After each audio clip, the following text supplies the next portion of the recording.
Saint-Germain family to the pre-match podcast of Paris Saint-Germain versus Aston Villa. We'll obviously have a lot of discussions about the other two previous games that were just played.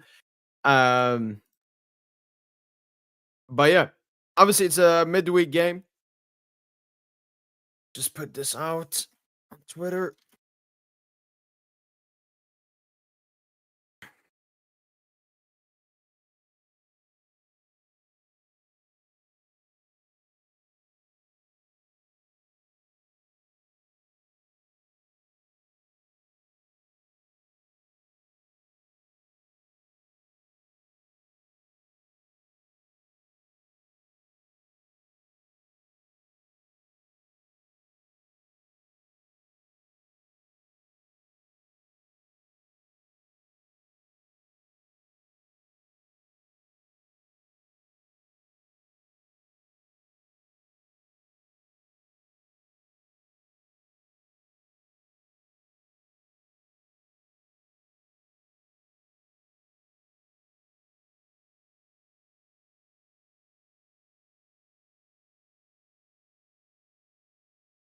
So I'm still shocked. I'm too, man. I'm too. Out of every single team that could have finally done this to Madrid, it was Arsenal. Well, yeah, fair play to Arsenal. Shout out to Arsenal.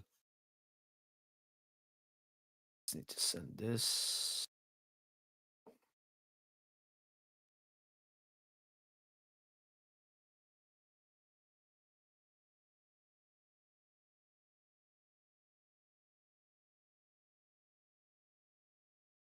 Yes, sir. Could you say what his link is? What is his name on TikTok so I can find it? I mean, Mbappe was the black cloud all this time. Before it was like, nah, it's PSG. It's PSG. PSG's at fault. It's not Mbappe's fault. No, Mbappe can do no wrong. Mbappe can do no wrong. What? No, no, no. This is not Mbappe's fault. This is not Mbappe's fault. Well, there's no running away. There's no running away anymore. Thank God. Wait, what is going on here? Oh, empty trash.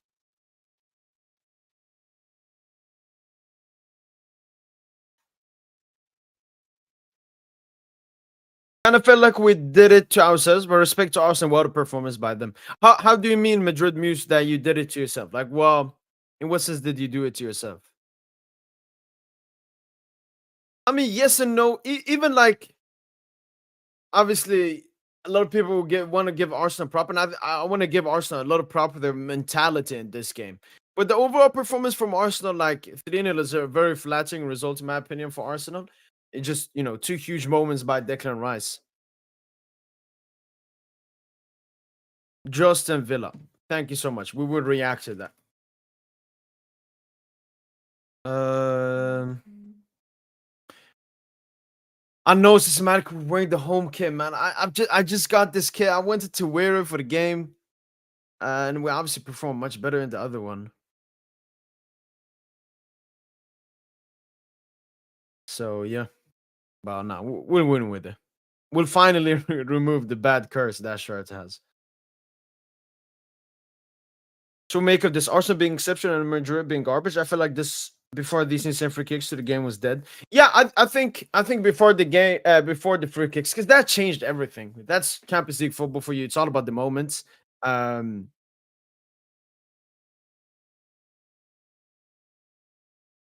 yeah, no, I felt, yeah,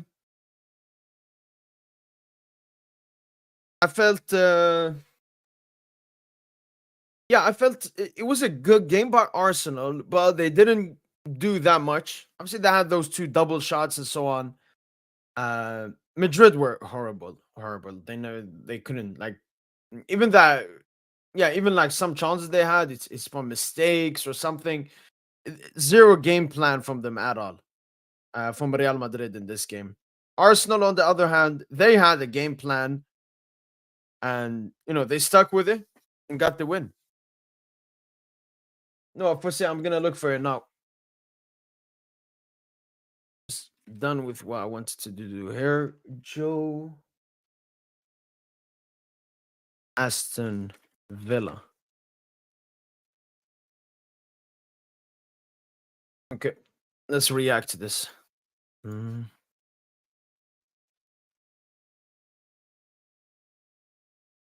Okay. Emi Martinez as the French French cock of lifting the trophy. One of us surely under out Paris. And we all believe in this process. Villa have done themselves proud getting this far.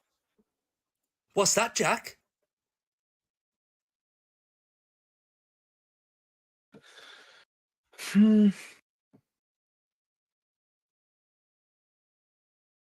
John Duran has just sparked for Duran's news. There's always something that draws your eyes back to this. I could see these, but he ain't fit to lace hard. No, I can't find the video you're talking about. Say which one it is. Rodrigo and Vinny, zero creativity, not a single time where they tried to create anything.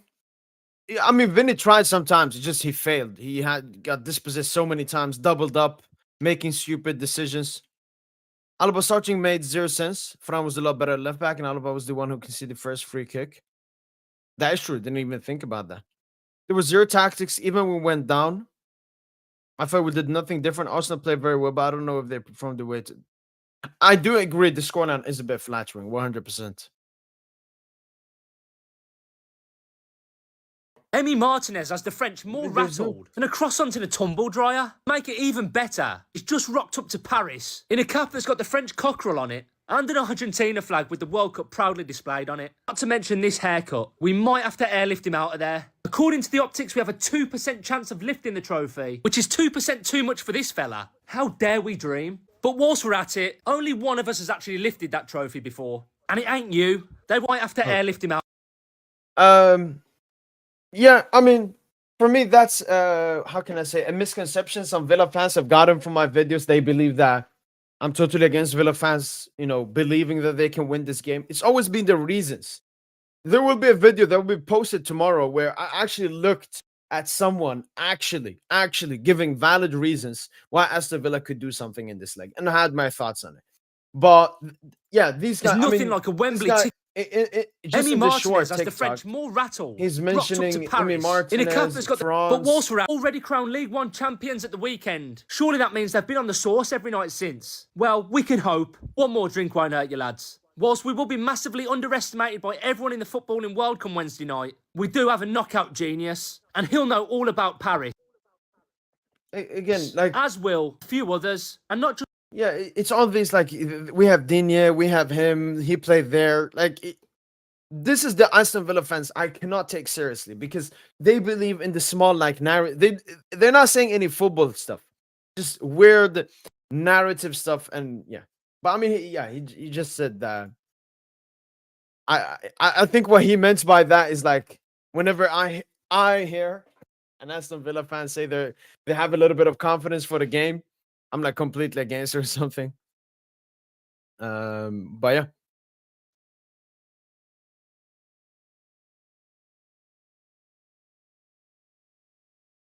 yeah. Yeah. Sometimes I think it glitches out. Like it's like because live is still a new thing to Twitter, but no, it's good.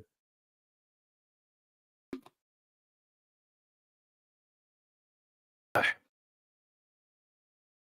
100%. I mean, this was something coming during Madrid's 3 years. This was coming, and it just happened. And DJ, I've been a strong critiquer.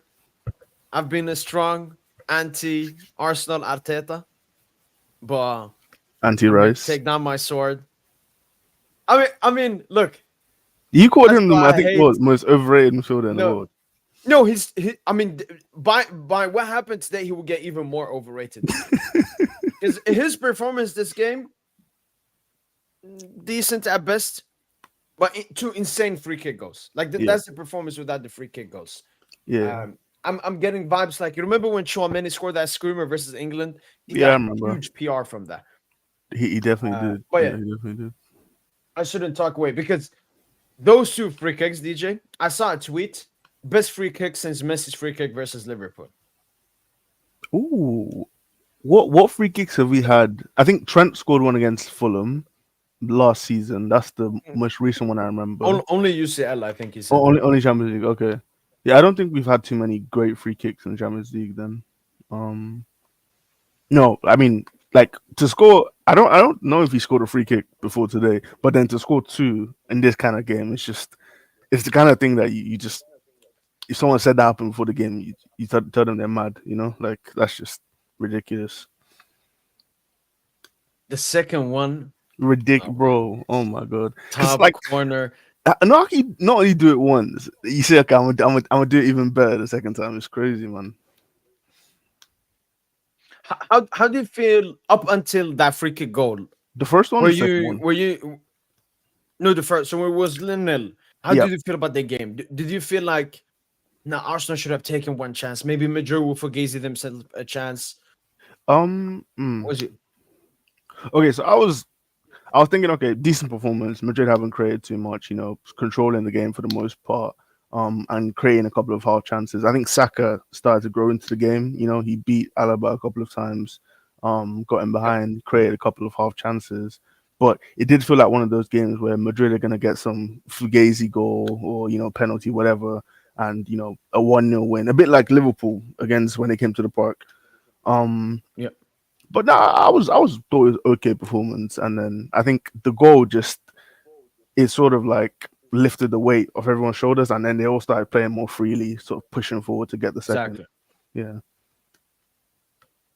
So do you think if that individual brilliance, if that moment didn't happen, how do you think the game would have gone?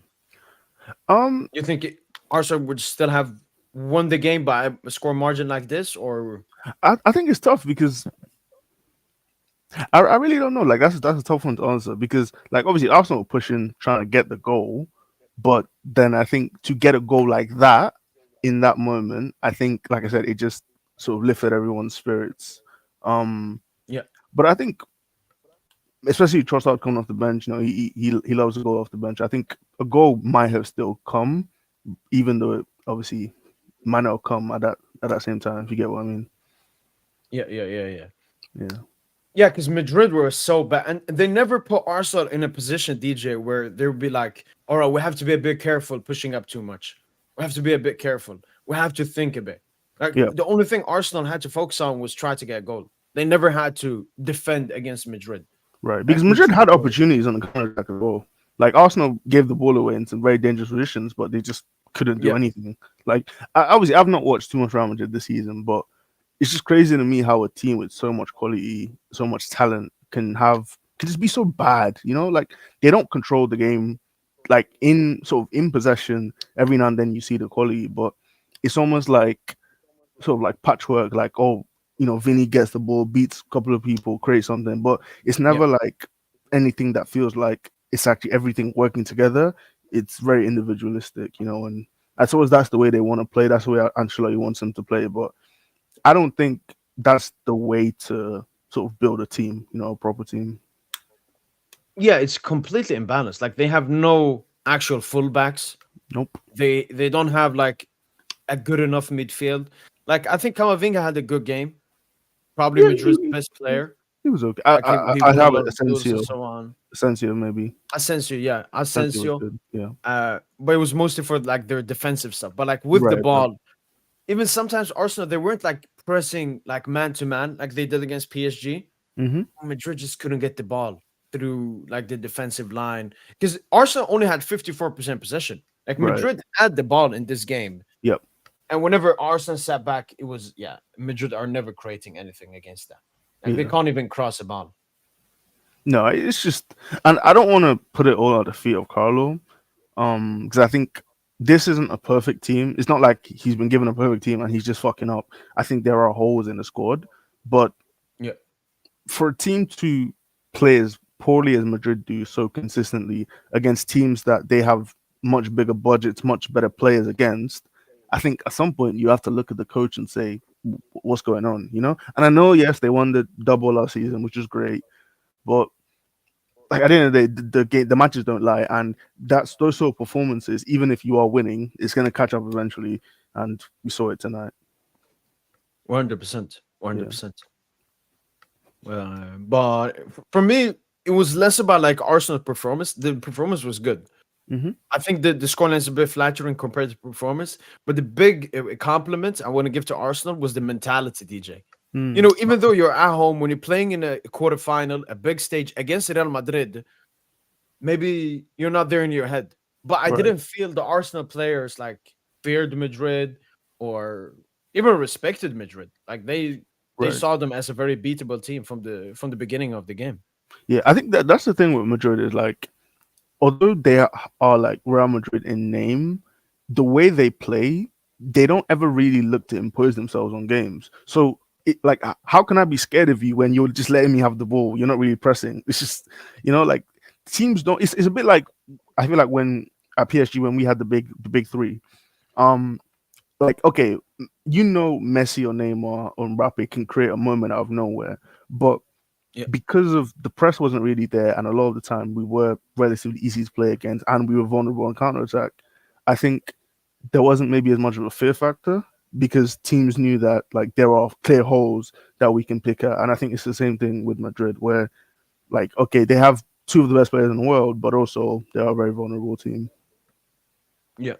Yeah. And the thing is, like, when you're relying on individual ability, like you're relying on individual ability. And Kylian Mbappe had an insane opportunity, great time of the game, maybe like 35th minute. Yeah.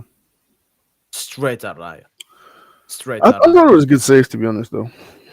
I know you were criticizing. No, it's always a good save. Again. Yeah, but you want him to put it in the corner, don't you? No, so you were sort of criticizing him for the miss or the save, whatever you want to call it. Yeah. No, I mean, David and I, obviously, it's a huge save in terms of like the competition who he's up against. Yeah. But Mbappe, you know him. He usually loves. I think he was trying to put it near post. Okay, you think so? It was a bit. I mean, it looked more like he was going for near post than. Okay. I think it's a bit too narrow for him to be going near post. Maybe he was, but it looked like he was trying to find the far corner. Okay. Yeah. But yeah, terrible performance from him. Vinny as well. Vinny was so bad. Like every single time he tried to do something, he just lost the ball, out-dueled, making the wrong play. Nah, he was us. Complete no-show today. Complete no-show. And then like Saliba, Kiwior obviously playing as a centre-back. He had a good game. Had pretty much Mbappe in his pocket. Yeah, I think he gave away the ball for the Mbappe counter-attack that was offside, but apart from that, he was okay, And then Martinelli. I mean, Valverde is very tough to beat, DJ, and he, I think, beat him at least once or twice on that left-hand side. Yeah, but it's just that first half. Same shit with Martinelli, isn't it? Just trying to like put some sort of what's the word, like just like fling something in the box, just like a panic cross kind of thing. Like it's never really feels like he's in control, compared to Saka. But it is what it is, I guess. Yeah, and there were like two low crosses that Saka put in. I think first half. Yeah. He beat out what's his name? Beat Alaba and then beat Jude obviously for the second one. That was decent. Yeah, he beat Jude so good in that moment, DJ. And then when he won the second free kick that Declan scored, the Alaba was Alaba foul? No, when Bellingham fouled Saka. Was it Bellingham that fouled Saka for the right free kick? No, maybe. I think it was Alaba. No, I think maybe Alaba fouled him, but Saka cooked Jude and then got fouled. Okay. Yeah. I get you. Yeah. No, I think Saka grew into the game as it went on. Yeah, I think it's just one of those games where it's like pretty 50-50, pretty tight, but then just a couple of great moments pretty much decided it. 3 great moments. Let's not forget Mourinho's goal. Yeah. And I mean that's what the Champions League is about. It's mostly about surviving, DJ. Right. And then whenever you get that moment, you take it. Because Madrid, even before the goals started coming in, they were surviving well. Like Arsenal had good opportunities. Courtois had to make 2 double saves. Oh yeah, I forgot. Scored the goal there. Yeah, because Courtois saved the Rice header and then the Marino shot. I think that was at 1-0, right? Yeah, the Martinelli shot. Yeah, and Yeah, then he had another double save. which was Marino and The Saka, I think. three shots. Yeah. Yeah, All in a row. Merino, Saka. Saka, Marino Alaba made again. a block as well. No, wasn't it Jude or was it Alaba? I think it might have been Jude off the line. No, that was straight after that. Okay. Another Okay. chance. Yeah. To be fair, I think you're right. There were there were more chances than I remembered earlier. In hindsight, I think. Yeah, the thing is, when I say that with Madrid, I'm like, okay, this is normal. Like this is what usually happens in Madrid. Right. But it's just that factor of then responding.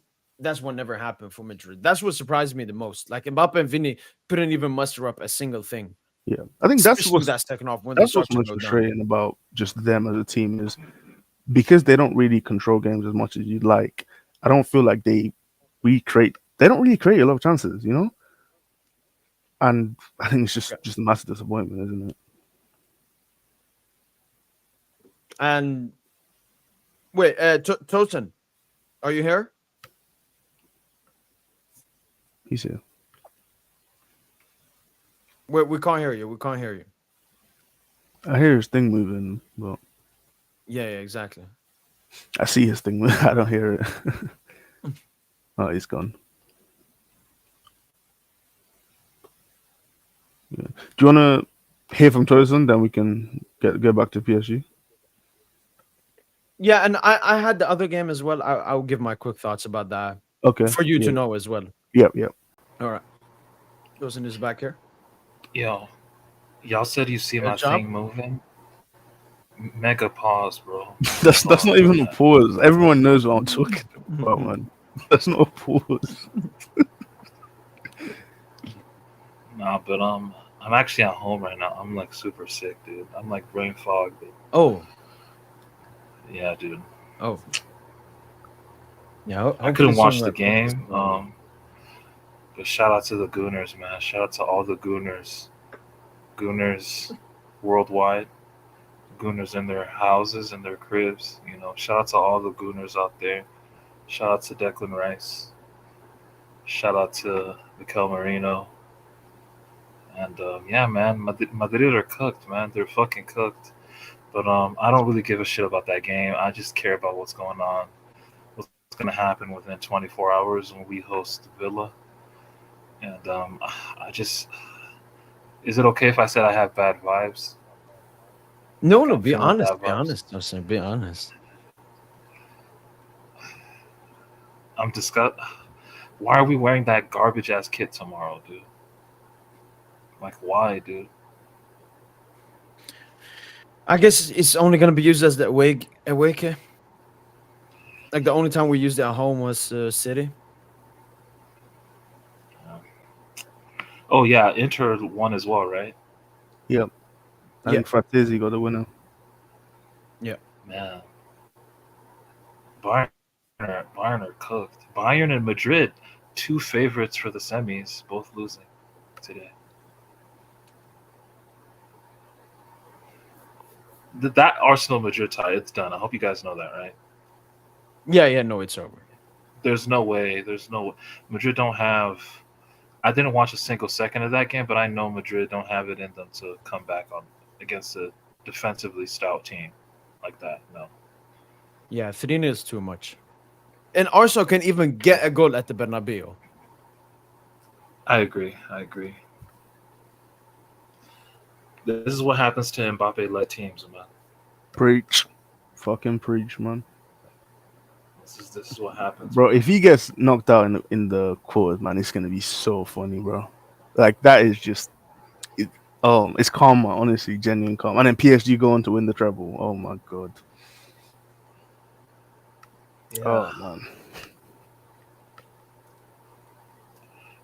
He's out the Ballon d'Or race now. If that happens, like, was he in the Ballon d'Or race to begin with? I mean, according to these. The betting lists, scored. I don't know how these platforms, Because, like, for example, like, why would he be above like Kane in the Ballon d'Or? You know, and Kane's not even really in the conversation. But then, what has Mbappe done to be above Kane? Kane fucked up today, bro. No, he did. I think he missed that too. Hit the post. Yeah, I seen that shit. How do you miss that, G? Let me look. I haven't seen that. Kane. No, it's actually a perfect. Like, there's no way you should miss it. It's on his strong foot. Just needs to open. He opens up his body. Like, he did everything right except putting it on hard. Yeah, that's unlucky. That's unlucky. He slices it though. He needs to curl, like try and not place it, He but did connect with it. he needs to curve it inside. Because no, he didn't do everything score. right. Yeah, he has to score. No questions asked. yeah, like bro, you're best striker in the world. You gotta finish that, man. He's always going to be known as a big game baller.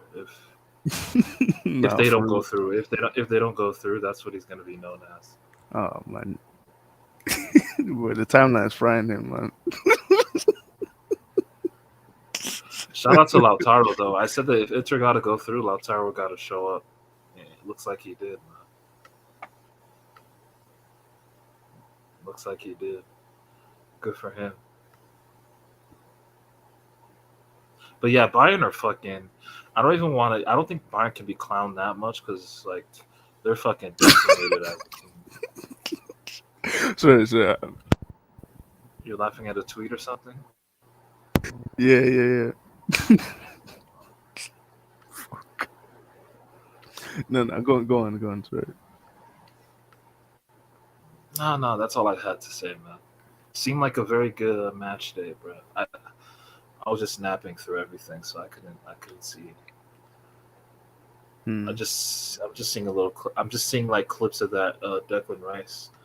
These Declan Rice free kicks. What the fuck, dude?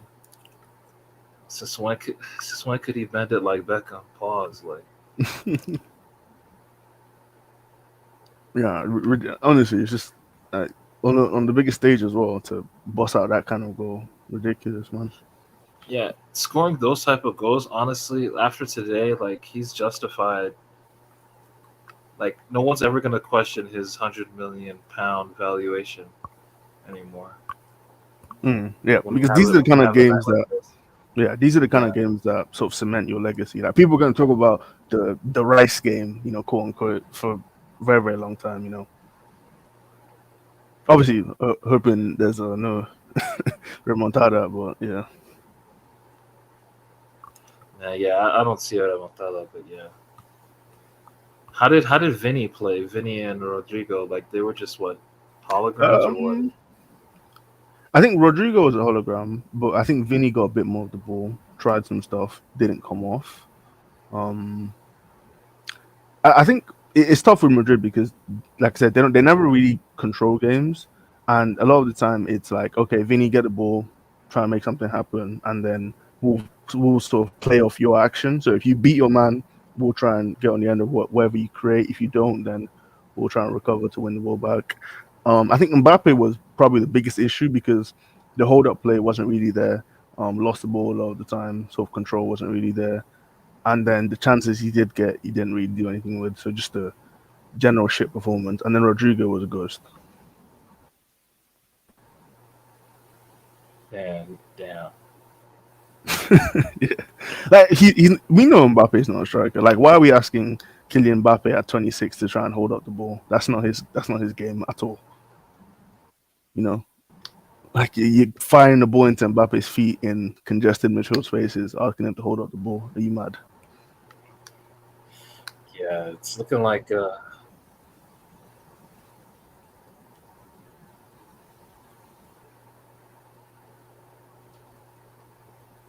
man, I don't know. Where do they go from here? Like, if they end the season trophyless, they're definitely gonna fire the staff, the coaching staff. A couple players are gonna get offloaded. Yeah. I mean, all they need to do is watch out. Saudi 100% happening. Yeah, all they need to do is watch out how to fix Real Madrid video. That'll get them right. One thing I forgot when did that video. What's that? They should get Cherky as a right winger. Cherky. Okay, instead of Akliush. Wait, so who was the biggest? Cherky's better than Akliush. You don't like the press now. Imagine Cherky asking Cherky to press with Mbappe as well. I mean, Madrid are never going to be a pressing team, so Yeah, I that's think true. you have just a better player in ball retention. In that thing we did we have Mbappe striker or did we have Mbappe? I think we had Mbappe left wing, right? No, we had two different versions. Okay. One with Mbappe on if Vini gets sold, and one if Vini doesn't get sold. Did I suggest buying a striker? I feel like I did. Or I know. I think I said Rodrigo left wing and Mbappe up front. I think that's what I said. What? Could be. How was number 5 today? How was number 5 for Madrid? Who's that? Partey? Oh, Bellingham. Oh, Uh, there's two number 5. he made two good passes to Mbappe. That was absolutely it. He got cooked defensively many times. He like every single time Tosin Madrid had to move out of the press. I see Bellingham standing there, but I know he doesn't want the ball. He's just not a midfielder. He just can't get it from the defense and progress the ball by carries or passes. So limited. So No, yeah, this not project has Madrid been game. this project has been a complete failure. This Gen Z superstar Galactico project, it's a failure, dude. Wait, are you talking about ours as well? Mbappe just no, Madrid, strictly Madrid. Mbappe just disbalances or unbalances the team too much. Like, it's so hard to build a team around him. Leonardo was spitting. Because Tosin, last season that was the most balanced team around Mbappe, but then the issue was you can't rely on Mbappe. Mbappe, this is 3 straight Champions League knockout stages, 0 goals, 0 assists. Terrible performances as well. Not just the. Man, City, No, I mean, City had blood on their hands, man. City had blood on their hands. Look, City, round of 30 This guy, playoffs still count. Playoffs still count. I'm just saying that for my. Oh yeah. I forgot about the hat trick Our, against our City. Yeah, number that 10, was with good. our number 10, yeah, with our number 10. So Did he score a hat trick Yeah. against City last season? Or, no, this season. Was it a brace? no, this season, Yeah. City had. At the Bernabeu. Was it a hat trick? Yeah, Or was it a go for brace? it was a hat trick. Okay, yeah. okay. Yeah, I remember he sat did the pops. Vardio. Yeah, no, that was funny. But like we said, excluding the knockout, the what you playoff bullshit, it's just not been good enough Yeah, for a player 0 who, goals. player who's supposed to be the best player in the world. You just No, he has 70 million in wages at Madrid. They bought him for 150 million, which they gave to him. They didn't give to they gave to Mbappe. Like Mbappe is swimming in money from his PSG time and now his Madrid time, and he can't even. The worst thing was, when they pan the camera to Mbappe and he does those faces. That's like bonus. I'm- Yeah. Yeah, I'm so happy that doesn't happen at PSG anymore. He saw Declan Rice score scored 2 free kicks on his head, and Mbappe has 0 in his career.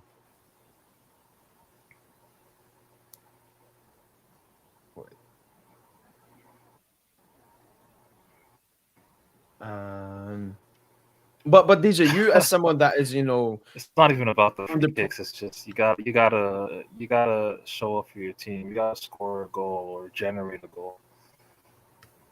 100%.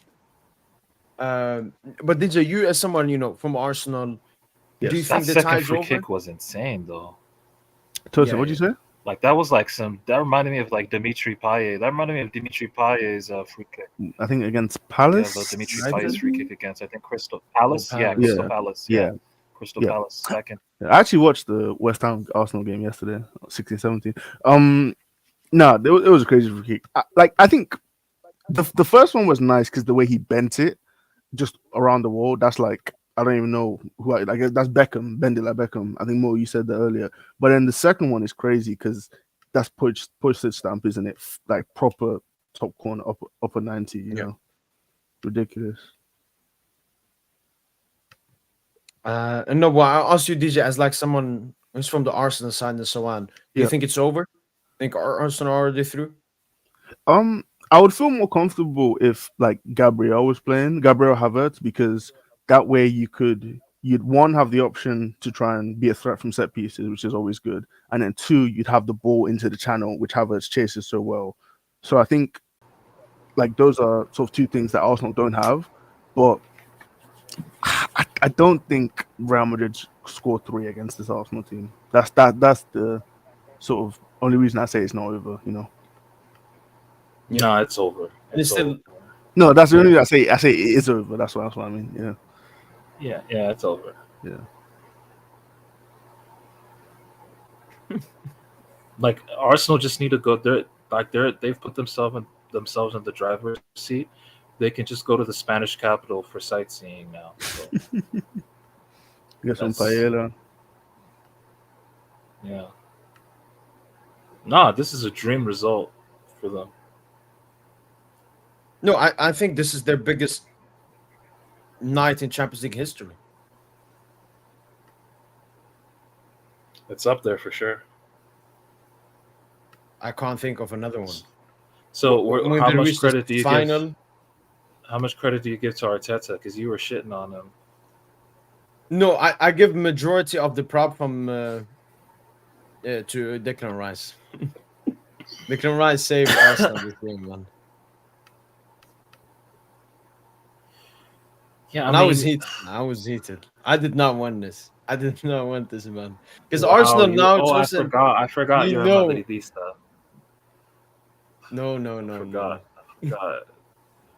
I forgot. You were rooting for the enemy. You were rooting for this clown on my screen right now. No, I didn't want him to do anything. I wanted it to be Vinny or Rodrigo.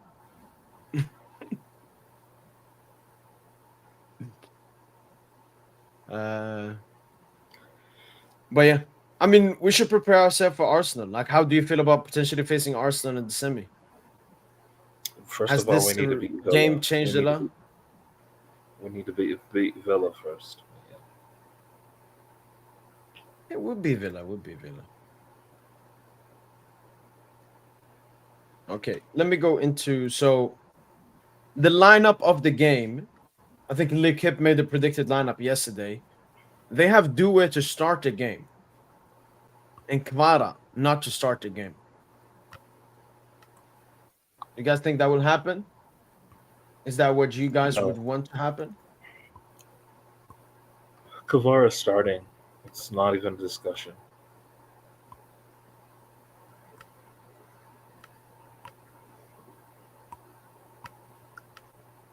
Let me find. Do you think Lucha could do that?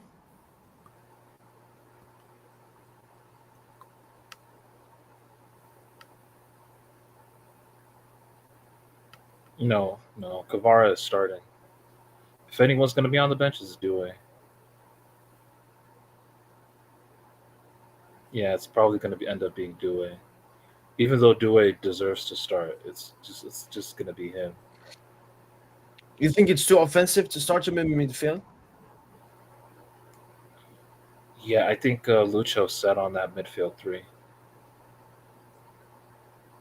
Yeah, it gives him insane control and balance. Yeah. Yeah, I think I mean, after especially watching Kvara now for PSG in the Champions League, it'd be stupid not to start him. He was probably our best attacker in the 2 legs versus Liverpool, if I had to choose one. Yeah, you can argue that. So, yeah, I mean, we didn't get Kvara for 70 million in January to just start Due ahead of him. Shout out to Due, though. I think he deserves to start, but I do also think the 11 players on the pitch right here deserve to start. Fabian deserves to start. Barcola Tosin, I would say it's less that he deserves to start. It's more that we need him. Like, profilistically, he is crucial for this team. But I definitely agree that Due deserves to start more than him. But now we need Barcola. But Lucho always has a surprise, remember? So I mean, we'll see what he not for does. the Liverpool ties. For the Liverpool ties, he just went simple. Yeah, I mean, we didn't expect. Some people didn't expect Fabian to start or Kvara to start. So And then, do you guys think Beraldo is the good option? Do you think Lucas should maybe start? It'll be Beraldo because he's more used to that right center back position all season. So he's been playing there a lot. So yeah, as opposed to Lucas, who's still trying to get to his best from the injury. So Yeah, I was a bit disappointed that Berardo didn't start the game at the weekend just to get him that chemistry playing right CB next to Pacho. I don't really get why Lucho started Marquis. But no, I think he will start midweek or tomorrow, I guess. Yeah.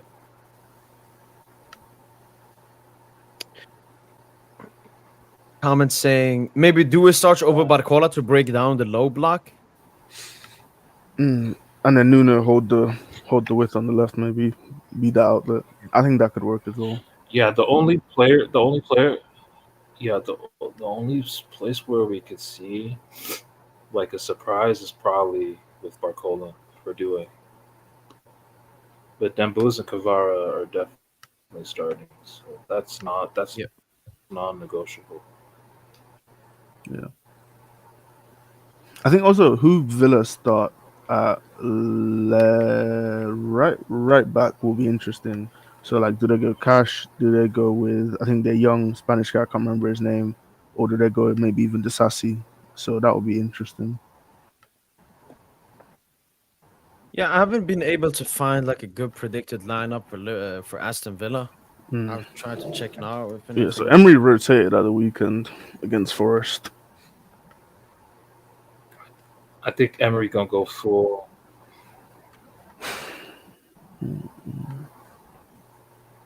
And they still won. Wow. Hmm? They've won 7 games straight, right? Villa? Yeah. Villa have won 7 straight. Yeah. I mean, all the signs of a dangerous team, man.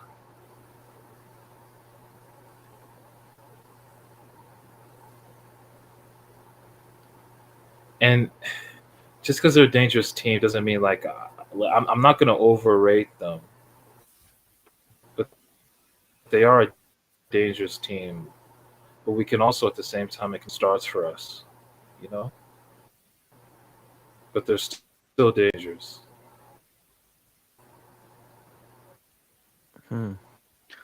Tosin playing the humble gimmick.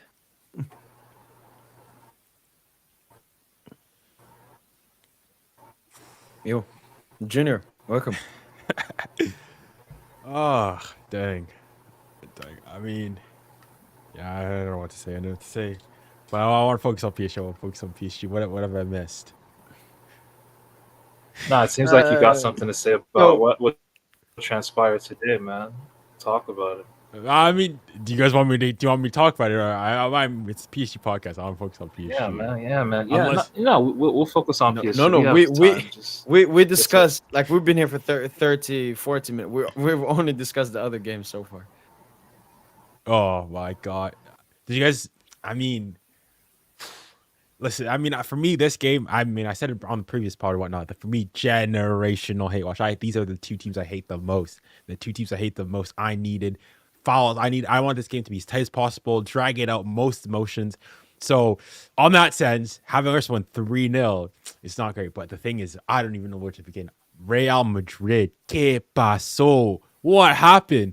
This supposed to be one of the big teams, the big European dogs. I mean, I know, they're not great this season, so on and so forth, but they got smacked 3-0. And the thing is, like, 3-0 is a fair result. It's not, you can't even go and say, oh, they fugazi. Okay, obviously it's 2 great free kicks, but on the balance of the game, Arsenal were definitely the better team. Clearly the better team. And it's the fact that Madrid are so...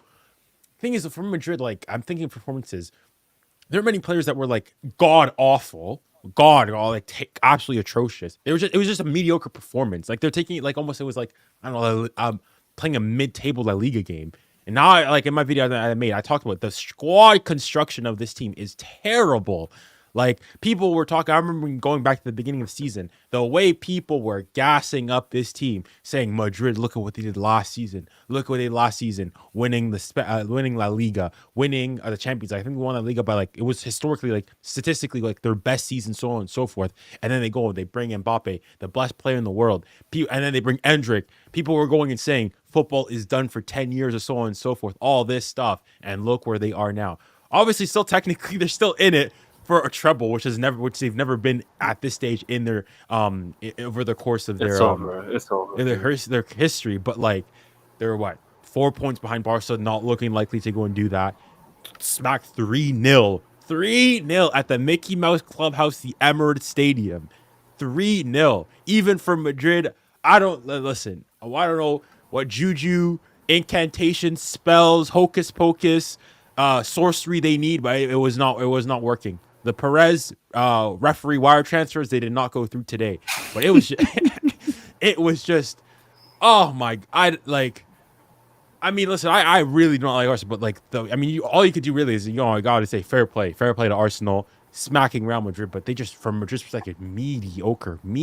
Just I was almost like a bit like ashamed of like okay, you think this is a quarterfinal, like big teams going at it, but no, nothing. Like at least like the Liverpool, the first leg was like they didn't show anything, but the second leg it was like two titans going at it, everybody giving blows. Today it was all Arsenal. There was the biggest chance that that Real had was Mbappe going through, and when he tried to do his classic open up his body to either put it back post or first post, but that was it. Vinny ghosted. Casper the friendly ghost, nowhere to be found. This is supposed to be top 2 Ballon d'Or. Be serious. Get out of here. Nah, I mean. This dismal performance from Real Madrid. And I mean, things need to be asked of them. And honestly, Mo, you're going to like this one, but this whole thing of Mbappe going there, PSG, obviously now PSG, we need to do our job, but Mbappe going to Madrid and making them worse, or at least statistically going and not going as far, and PSG going and doing better without him. I need to be there for that. But yeah, that's what I have to say. Madrid, absolutely terrible. I'm happy in the sense that Real Madrid got the spanking that they deserve. That football today was rewarded. The light prevailed against evil and that demonic, satanic club of Real Madrid. On the other hand, though, now it means that Arsenal fans are really boosted. Junior, Mm-hmm. Who's the best player in the world? The best player in the world right now? Yeah, who's the best player in the world? Wow, things between Dembele and Rafinha. Oh, okay, not Mbappe. No, he hasn't been the best player in the world in like 3 years, man. Okay. I don't know. I just thought people still on the Mbappe best in the world hype train. Oh, I think I think if you want like you can make the case of like regularity, like over consistency. Mbappe, like you would go and you say like even a Vinny, it's only last 2 seasons. This season's not there. Mbappe is more consistently. He's like consistently in the top 5 if you want. Like he doesn't really fall out often. He's always there. Maybe you can say he's not number 1 often, but he's sort of up in amongst them. I think that's what it is. But I mean, this season he's done well in the second half of it. But and it was actually probably one of their better players today. But for me, between Dembele and Rafinha, and there's other players ahead of him for in my taste at least. Interesting, man. So now we're gonna see Declan Rice for Ballon d'Or. No. Calm down. Easy. Can't be rewriting your history like that. But I mean, he was good. Mbappe put out on his Instagram. You have to believe until the end. No, sorry, Madridistas for the stinker. No, on to the next game. He's embarrassing, man. I mean, that's what you gotta say. To be fair, I mean, they're gonna. No. If you are the leader of a team, Tosin, you need to say sorry for this or something. Or like, we let you guys down this game or something. No. I think you need to be able to talk as a leader. Tosin, that's the difference between a leader, which Mbappe has always had problems being, and a normal player. If it's Vasquez, a leader. Let's go for the second leg. A leader, and a leader says we're gonna make the comeback. Yeah. No. Mbappe can say that. No, 100%. I'm saying taking accountability for the stinker today, for the stinker of the team and the stinker that he had. That's my issue. Mbappe taking accountability in his failures. I don't think he was Today's that bad game in today. his mind is probably it was Mbappe a generational stinker. No, he not was probably generational. Madrid's worst player this game. No, definitely not Madrid's worst player. Definitely no. That's just your like Mbappe agenda. Like he was not great. Don't get me It's not wrong. agenda. This is Kylian Mbappe. We need to have a standard on him. He is supposed to be the best player on that pitch. He's not. Where is I the don't think, standard on him? no, he was not. He was not Wait, the worst player on the pitch. Like if you look at like the he got a 7 Who point. was He the was worst player? highest. I didn't watch the game. Who was the worst player on the pitch? If you look at like For you. scores, fault bump quickly. No, fuck that Mm. score. Just from For- your perception. For me, Who was worst player on the pitch? I think Vinny. Vinny very Yeah, I disappointing. think. Yeah, Vinny I was think probably Vinny's a good worse than show. Mbappe, yeah. But like for example, Mbappe had like he completed what is it like 4 out of 6 Alaba successful Alaba dribbles. as well. I mean, he still stank. He still was ass. Like I mean, yeah, he wasn't Mbappe, great, the only but thing he can impacts a game is his goal scoring, and he missed a gigantic chance, and then some Yeah. other good chances as well. I think Alaba Wow. was up there for And- worst player on the pitch. yeah, he got mixed up by Saka as well. Yeah, but But- the thing with Alaba though, he's washed and just came back from injury, so like I have no expectations on him. It's always the players that have the highest expectation and that have the PR. I mean, Mbappe is currently in most people's top 5 Ballon d'Or. Obviously, he's the one that deserves the most critique after this complete stinker. Wanting Vinny out from this team as well. No, I think Mbappe's not even top 5 worst players there. He's like Vinny was worse than Not him. top 5. Vinny Nah, was he's worse than probably him. top 5. He's probably Vinny top was 5. worse than him. Bellingham was worse than him. Okay. Alaba was worse than him. Okay, that's Rudiger 3. was worse than him. No. Yeah, Rudiger was better than Mbappe. No, Rudiger Rudiger was better not than great. Mbappe. Camavinga was Mbappe- worse than him. Camavinga was definitely worse than him. So Vinny, no. Camavinga, Bellingham, Alaba, that's 4 already. Was And I thought Rodrigo was just ghosted, didn't really do much. Yeah, You Rudiger- can say that Mbappe missed chances, but he's like creating some. Yeah. So there's probably already that he was not as bad as. And so he's at best. Can you see this is how? Only difference is he's not playing at that level he was during those peak seasons. But you see how shit we were in 2022. This is what happens. This is the fallout from trying to construct a team around Mbappe. Like this is the fallout, dude. Like you're just not as good collectively. You struggle. Even France have been struggling recently since they put Mbappe at the forefront of the team. Like it's just Leonardo said it best. It's hard to construct a team around Mbappe.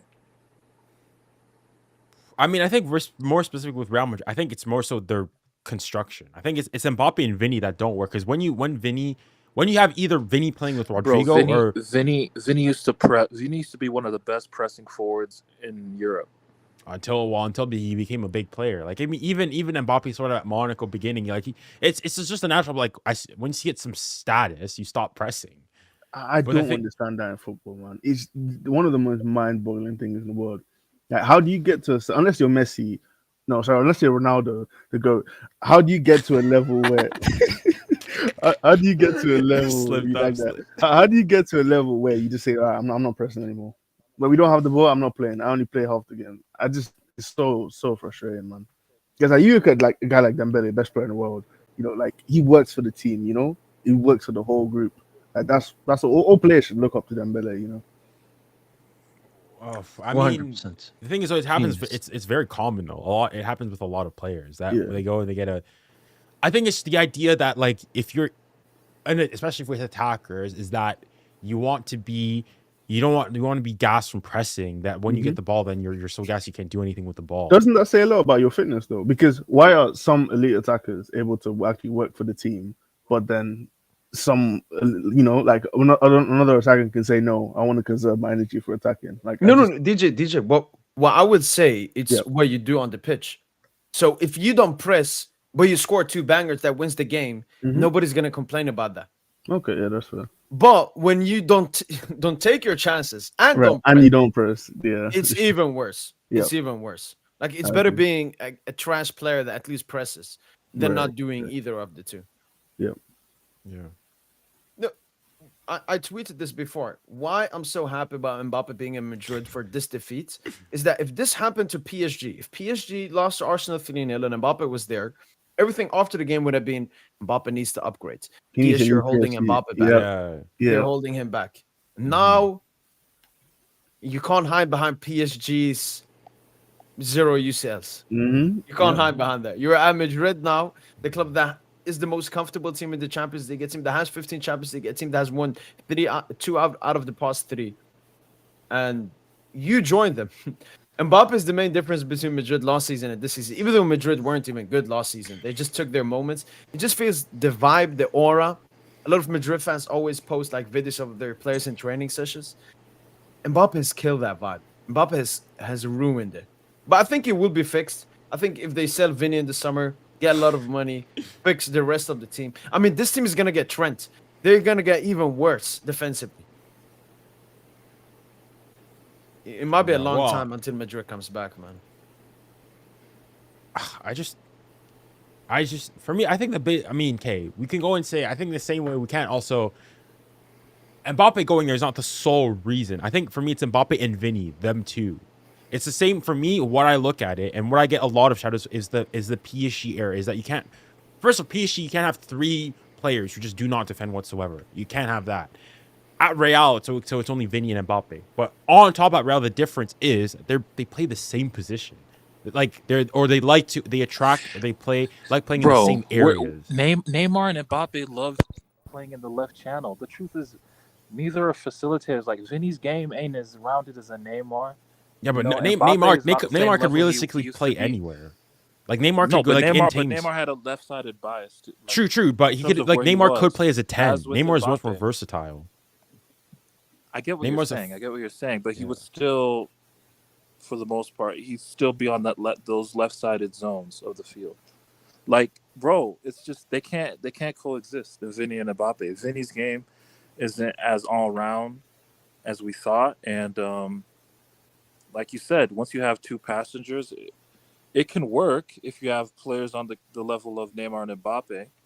But yeah, Vinny's kind of ruining that shit, as well as Mbappe. So they're gonna have to pick one. It's one or the other at this point for Madrid. It's one or the other. I'm just glad we don't have this shit anymore at PSG, man. The thing is, though, what I'm getting, like, I mean, I've been mostly seeing, especially from a lot of French Real Madrid fans, is the whole.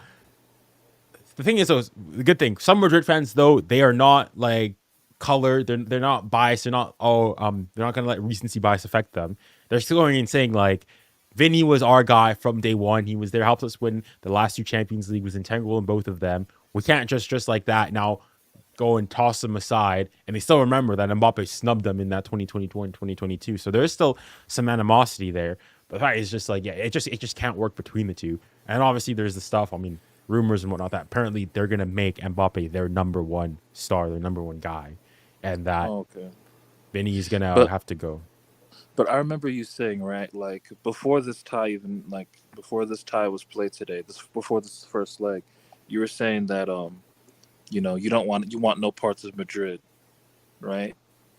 Like I was also saying that a little bit, like we want no parts of Madrid because of what it could be psychologically. Now that we have the benefit of hindsight after this result, who's the better matchup, Madrid or Arsenal, for us? Well, it was always, as in like, who are we more likely to beat? Yeah. Well, I mean, even in terms of play, even back then, it was probably still Madrid. But Madrid is simply like their aura, Champions League, that stuff that gets them over. Like, I mean, obviously right now it's 3-0. We'll have to wait and see. But like, if Madrid then let's say go and do a madness and come back. Were Arsenal in anyone's top 5 in teams to win the Champions League? I don't think so. I think someone had them in the list we made before. Actually, let me see.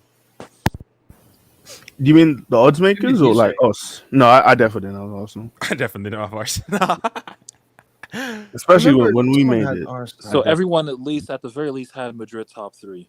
I think what's his name? Philip might have had them. No one had Arsenal. No. Yeah. And everyone had Madrid in 3rd place. I bet Arsenal. Wait, is this the first one we did, or because we redid one afterwards after the second leg? Yeah, I don't know where I have the second one, but no, the first one nobody had Arsenal. No. And everyone had Madrid in 3rd. this is a smacking. And the thing is, I mean, Yo, Dreamer, what's good, man? Are you there? Yo, can you hear me? Yeah. What's up, G? Good, man. How are you guys doing? I'm doing good. Chilling, man. I'm happy to see the hate watch. It was successful hate watch. It was amazing. Mitigate for me, so. No, I want Arsenal to win because I want to take revenge on them. I mean, I I'd still rather Real go through than Arsenal, but I want Arsenal, man. I want to reach the final, beating all the English media. that's Yo, true. that's a good. I'd love that. Honestly, not gonna lie. By the end of the game, though, like for me, this is why I want to draw. I want this tie to go to penalties to make most drama, and then to end whoever goes fine. But at the end of it, though, the English media, the broadcast is starting to piss me off, and I was luckily wanting Real Madrid to win or to go and equalize, get back into the game. Because the way they start glazing afterwards. Like yesterday, I was going back and watching. I watched back the Newcastle games from last year, and oh my goodness, I have a Newcastle agenda. I have a I just have a Prem agenda in Europe. In Europe, I have a Prem agenda, unless it's Spurs, obviously. But in Europe, just the way they glaze and they make it seem that this is the best team in the world, so on and so forth, pisses me off. Bro, that's why I like beating Liverpool. It was very satisfying, and until now, like even now, I'm hearing people saying Aston Villa this, Aston Villa that. Bro, what the fuck? Like, Man, let's be humble, man. Let's be humble. No, man. Okay, no. Like, okay, there's a difference between being humble and just lowering the bar. Yeah, like, I mean, being humble is not saying we're some nobodies. Aston Villa are bad. Okay, Aston Villa are a good team, but it's not to our level, man. I'm not accepting like a good performance but a bad result tomorrow. No, it's gonna be a good performance. It's gonna be a great result. I don't want our players to lower the standard to be watching some other Milan game or another Dortmund game. Nah, I'm gonna see smacking tomorrow. It's gonna be great. So, and I want Arsenal to reach the semifinal because I want to beat them there. And I'll reach the final, and I want all the Prem agenda people to just stay in solid. Because I still hear a lot of Arsenal fans being happy about that they beat us in the group stage. And I just want to cut that off. I just want to cut the head off. I mean, either team we beat, Real Madrid or Arsenal, I mean, it would be historic. I still want Real Madrid to go through just because I'm thinking from worst case scenario. That's where I'm looking at it from. I'd rather, if worst comes to worst, if we lose against whoever in the semifinal, I'd rather Real Madrid win another Champions League somehow than Arsenal winning their first. Arsenal are not winning, man. But I mean, we get that though, because you're a Prem adjacent PSG fan. You're a Spurs fan, so obviously you hate Arsenal. I mean, North London rivals. But if Arsenal won a Champions League, I don't. Man, UEFA better not cook up some Arsenal Villa semifinal bull. Nobody gonna watch that shit. They better not. Oh, also, you know what? Another reason why I want to beat Arsenal, because they get the Prem 5 spots next year. I want to beat Arsenal just to be like, you know what? Your best 5, we just beat 3 of your best 5. So they can just shut the fuck up. Yeah, that's true. Even 4, because you can consider a city. So we just beat 4 of your top 5. Yeah, we've been City, Liverpool, Villa, hopefully, and then Arsenal.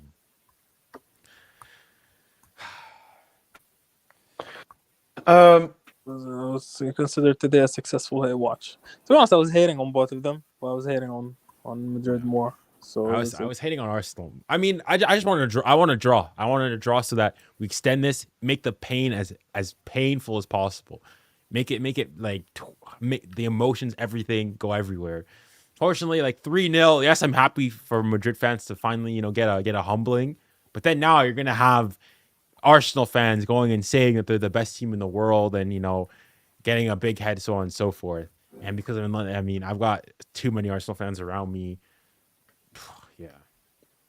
But the thing is, this time, thinking about it, if they want to overreact and overrate their team, it's fair. They beat Madrid 3-0 in the Champions League. Yeah, that's the problem. That's the problem. It's hard to When argue they beat against. City and started talking, then I got mad. That was an irrelevant Premier League game. This, though, is a huge quarterfinal. So, no, this one they should celebrate. This one they should have Kendrick Lamar's Be Humble song played after the game and so on. Like, this was an actual victory for Arsenal. I know why they did that versus Dead City. I previously wanted to show the lineup for Villa. So first of all, I found like a predicted, like these are some Villa YouTubers. So Martinez, Mings, Konsa, Cash, Digne, Kamara, Tielemans, Asensio, Rogers, Rashford, Watkins. I don't think so. This is more attackers. This is way too attacking. There's no way they do that. And this is L'Equipe. They got no Asensio to start. Ramsey. Would Ramsey start against us? I've been Never hearing a seen lot that. of Ramsey or Asensio not starting and coming off the bench. Fair. What did the Villa fans say about the game? I'm actually curious. Well, Like the ones that you got the lineup from. Did you listen to the podcast or like did you hear what they said about the game? I just clicked on that YouTube video to find the lineup. I haven't seen that video. But I've seen some other Villa fans. I actually watched a video I react to. I'll upload tomorrow. There was a video titled "How Villa Can Beat PSG." So we basically looked at their strengths and our weaknesses. And he said, like, that video was actually very good. He said, like, when we push up the space between our center backs and full backs, Watkins can be very dangerous. He had Watkins to start the game. Obviously, L'Equipe don't have it here. The thing is, I feel this L'Equipe lineup more because it's very defensive. And that's going to be, especially away at Parc des Princes, that's going to be Aston Villa's biggest chances. Like Ramsey there, he's basically just going to be a false winger. He's going to be essentially a midfielder, making a four-man midfield. And the only thing he's going to do in the game is just work hard. So you basically have four defenders, four midfielders. Even Rogers can, move into the midfield. And then you have Rashford as an outlet. But Wait, they don't have Kvara starting. That's interesting. Yeah. L'Equipe don't know anything, bro. I mean, I guess with It wouldn't surprise but me. Enrique, you don't know. Like I think he just Bro, there's no way Kvara's not starting.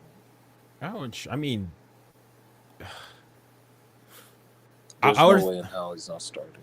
And wait, are He we on starts the against Brazil Liverpool, but he or- doesn't start against Villa. Are you serious, dude? It depends on how Luis Enrique sees like Villa going at it. Because you also have to think from, I feel like Enrique has a tendency to really, really respect Spanish managers. Like remember what he did last year against Real Villarreal, playing Dembele sort of as a 10, doing some like different things. I could see things like that going and happening. Because you also have to his think. whole journey has just been like trying to surprise the opponent. So I mean, fair. I'm not expecting Enrique to like downplay him or Only surprise I can see is Due for Barcola. That's like the only surprise, potential surprise. But wait, are we on the Lucas or Beraldo? Because I'm not gonna lie, it was last time you kind of convinced me to another start. No, honestly, man, like I still think it'll be Beraldo because he's used to that right center back position at least since the start of the season.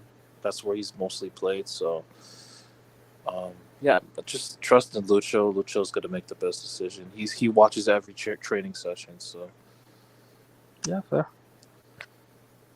yeah, I think it'll be Beraldo.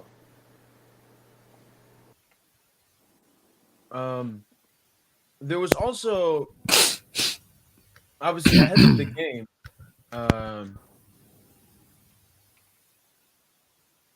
You know what they've been saying about Unai Emery heading into this game? People have actually called Unai Emery a European genius heading into this game. Obviously, mostly from Villa fans, but also fans that just want PSG to lose. And they showed. Wait, let me bring it up here. I mean, it's not crazy. I mean, he's been pretty. No, Emery's a good tactician. Let's not pretend he's not. no, wait, let me find. Yeah, Same so guy they showed this picture right here. Best win knockout percentage. Unai Emery is second, 82.1%. And you see this. A lot of but Europa. This A is lot of insane. Europa. A lot of 39 Europa. games as well. Yeah, and then I went and checked the stats. These are his Champions League stats. Round 16, group stage, round 16, round 16 with PSG. Then that Fugazi semi-final with Villarreal, and then this season with Aston Villa. Like everything he's done, it's the Europa League. He's not a European genius. He's a Europa League genius. It's a major difference between competing. I don't know why they want to call him into something like he's not. Like Unai Emery is not that. He's not that. And even that Villarreal side, yes, they beat a Juventus and a Bayern, but that was Nagelsmann, unexperienced first season. He's now going to come up against Lucho. In his seasons, when he's done well, he's up against not that good of a manager. This time he's going to come up against Luis Enrique. Unai Emery can just... The only thing he will hope for is that he will play like a coward and he will hope that Villa can survive. That's the only way Villa can go through. There's going to be some tactical genius far away. Look, man, he is a very good tactician. Let's not. Yeah, I mean, we played Emery's some a good football. tactician. We played I some, mean, when even you though say when you say a good tactician, there's like, because there's a good tactician, it's like a huge thing. What I think of Emery is a type of a coach that plays in, like, let's say he coaches a small team, and he good with spaces. He knows how to make the team good in counterattack, stuff like this. But Emery at PSG, when we were handling all and we were like the upside and everything, he was horrible. I still remember the game against Madrid and when he took Mbappe out, and like the 80th minute, because we don't want to concede more. That image is just engraved in my brain. Sorry, which game is this? Against Madrid. first Wait, leg. which one? No, the second leg. When we were losing, 80-something minute, he took Mbappe out. So is this 17, 18 or? It's 17, 18. 17, yeah. It has to be. Well, But that's the come only on, season. Mbappe was Verratti got a red card. The game that Yeah. game was over. After Yeah, but okay. Why would you take? Well, okay, the game is ended and everything. Why I would remember you he was take still Mbappe out? 18 though. Why would And you honestly, take a let's be- striker out? he's a better coach. He's a better coach than he was back then too. I would say. Better coach than who?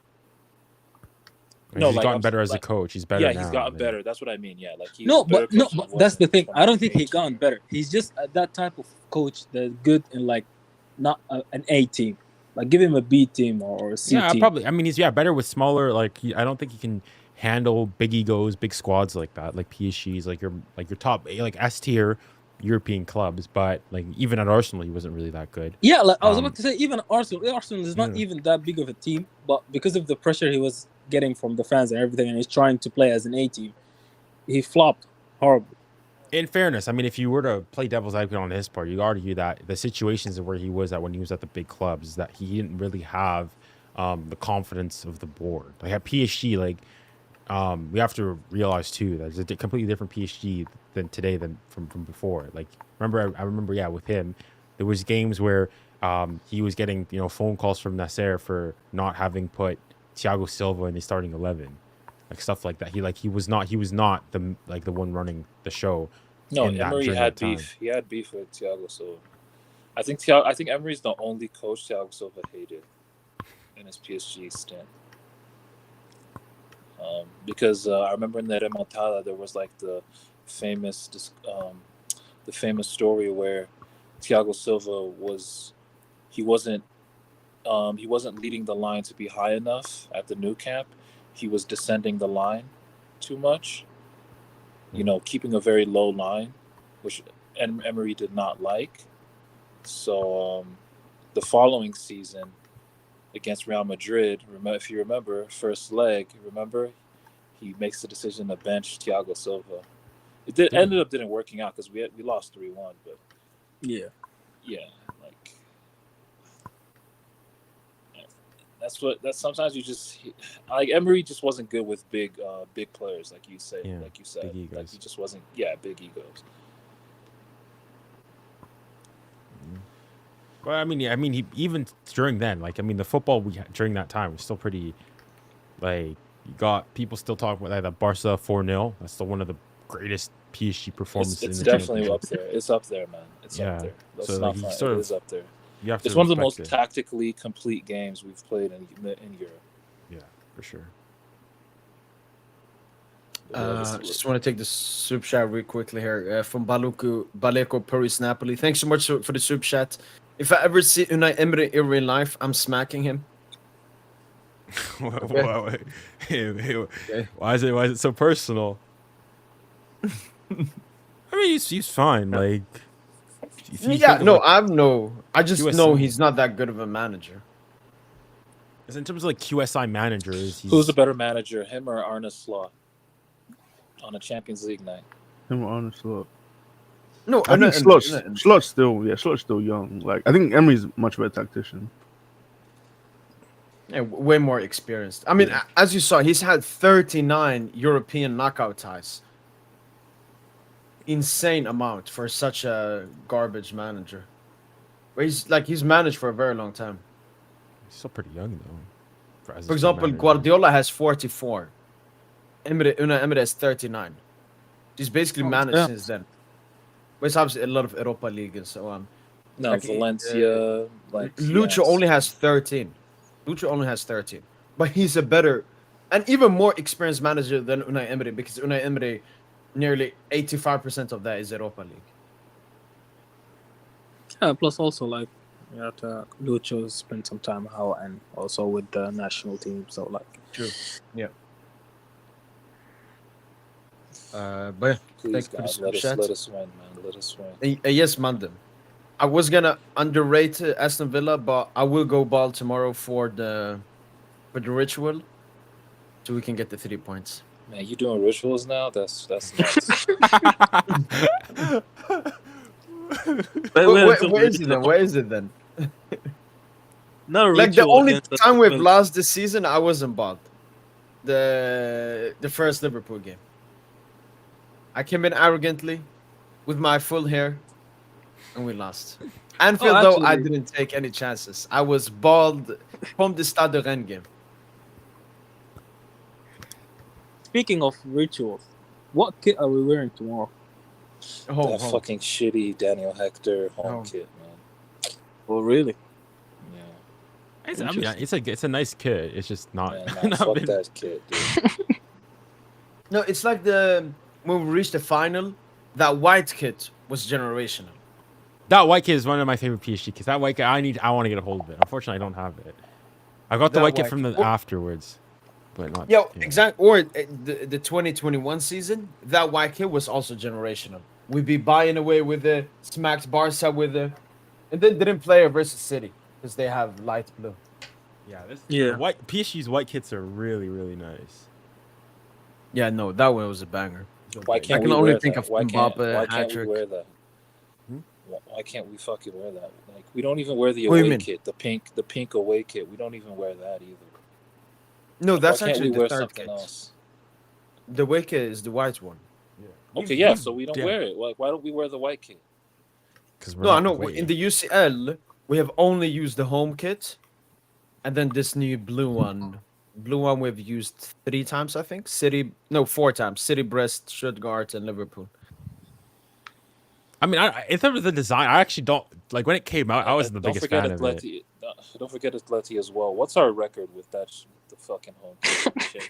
So the home kit, we played 1, I think 2, we've only won. 3, 4, We've 5. only won one The game in that Strasbourg kit, one right? or the Only won the Brest game. Yep. Barcelona. Barcelona don't count. And how many L's? 3. Liverpool. No, 4. Bayern, Arsenal, Liverpool, Atletico. Jesus. Yo, honestly, when we win this is gonna be like a legendary. Like, look at the games that we played, bro. What do you mean? Like since the beginning of this Champions League run, we've had the hardest ties. We had the hardest group phase for sure. and then Liverpool. Maybe Villa not, but like then Liverpool and I mean, it's gonna be up there as one of the more difficult ones. But I mean, like Real Madrid's won in 2021, 2022. That was pretty legendary. even though had some. Yeah, but when you nefarious count stuff. in the group stage, that's a little bit different. Yeah, probably.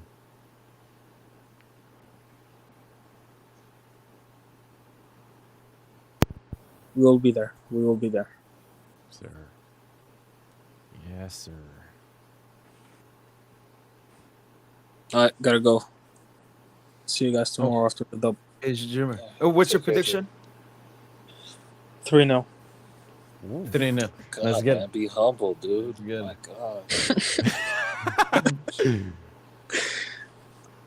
3-0. Saying it right now. Scores? Any predictions for who's gonna score? Not really. No, I'm not gonna predict who's gonna score. That's just Champions much, League. too I can't much. predict who's gonna score in Champions League, honestly, especially with this team. Like, probably Hakimi is gonna score. I would say Due is gonna score. Like, we'll see. Oh, speaking of Due, I'm sure you must have heard what Due said in his press conference. Yeah, I even tweeted it. Yeah, what did he say about Emiliano Martinez? What did he say there? Oh, I didn't get that bit. I thought he was talking when he got asked the Malcolm person. But what did he say about Martinez? Okay, No, okay, he just said- okay. Yeah, man. No,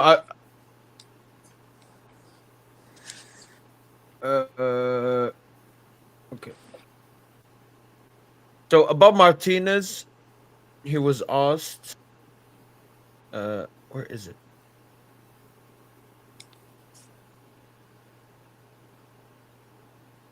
Where is it? He basically said like he's just any goalkeeper and will try to score. Emiliano Martinez, he's a goalkeeper like any other. The team's objective will be to score as many goals as possible against him. I mean, yeah, Basically, no. yeah, Saying Martinez, he's like yeah. any other. Yeah, he's just like any other. Yeah, that's what you trying to say. He's like any other nigga. Like, bruh. You trying to say he like any other nigga, bruh. Like, he gonna plaster that on his locker room door. Like, Well, I mean, what do you want to say? Like, No, but that's the thing, Tosin. Like, instead of playing the humble gimmick against Martinez, we're trash talking back. Because Did you see he pulled up? Martinez, You when see he he was pulled on the up? plane, yeah, he had the Yeah, yeah. French thing. Have you seen it, Junior? No, I have. Yeah. Oh my goodness. He's antagonizing already, bro. I mean, he's like he already like even though he's never played PSG if I'm not mistaken. Yeah, he's gonna get out in the atmosphere. He's gonna I'm sure he's gonna get whistled by the Parc des Princes. Just because as French people, they haven't forgotten that World Cup final. Yeah, no, he even talked about it. He talked about, yeah, I know the French people will not like me there and so on. So he knows that himself. He's been talking before the game. He even had a penalty shootout, I think, against Stade Rennes in the Europa League, and he also got heavy booed. I mean, they advanced, but no, the French people hate him. Yeah, I think he and saved. this way, he yeah, saved- we No, had it like was Lille. It was Lille. a little. So underneath is the French, the cock, the animal, and then he has like Argentina's World Cup over. He wants the smoke. And This guy. Oh my Yeah, you god. gotta respect it. Honestly, you gotta respect it. No, I No, respect the that's the trash thing. talk, I- man. I just yeah, no, I pray it backfires, man. Needed to No, he's backfire. gonna get No, humbled. no, do it saying that. No, say more. Do it. Say he should have said more. Should have. Well, yeah, we keep it like that. And then what you mentioned, Junior, about Yamal. Yeah, no, I liked Due's answer. That's a so much. PR trained answer. That is a PR No. trained What I liked answer. about Due, he didn't even mention like he didn't even care about Yamal. Like in these questions, you're supposed to become insecure. He just said. They said, you're in the conversation for the Golden Boy. Do you put yourself in the same category as place like Lamine Yamal? Acting like fucking Yamal is some superstar. You know, to improve, I compare myself to myself. That's what I do every day. I analyze my match, allow my training session, and question myself to maintain my discipline. I hope that will lead me to the highest level. Man, he media trained just like Mbappe asked Mbappe. Yeah, man. This shit that's crazy. that's what everybody in France has been saying. Plays like Neymar, talks like Mbappe. Yeah, he's PR trained. You gotta stop the Neymar and Mbappe celebrations, man. Just be your own nigga, bro. Please, man. Just when he was doing that little dance, you could tell Dembu's on some like older brother thing. Just want, bro, stop that goofy shit, bro. Please, like. Wait, could No, you see like, that boost in that Calm clip? down. Calm down. Yeah, you can see him. He's speaking to him. I don't think he's said anything. He's just. He was low-key probably telling him to calm that shit down, bro. Oh, yo, Phil trying to get in. Wait, haven't I sent him? Oh.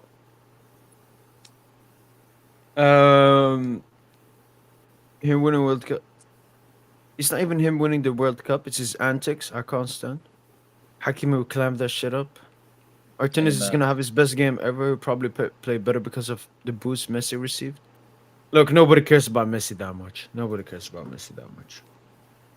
The booze man. I mean, Emiliano cares about Messi. Definitely. Yeah, but I think he has enough to care about in this game. This is the biggest game in his life for club.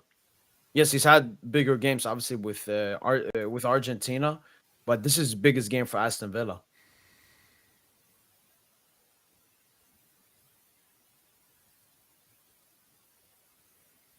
Phil?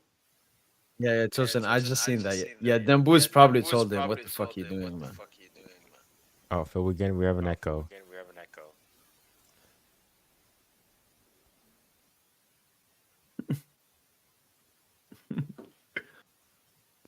Wait, Phil, can you talk?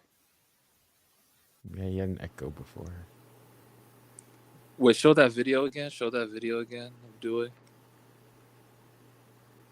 Yeah, just stop the goofy shit, man. Big bro has to tell him to calm down, bro. Just calm down, dude. Yeah, and do it. You can see him here. He's like, yeah, okay. Yeah, I got it. I got it, big boss.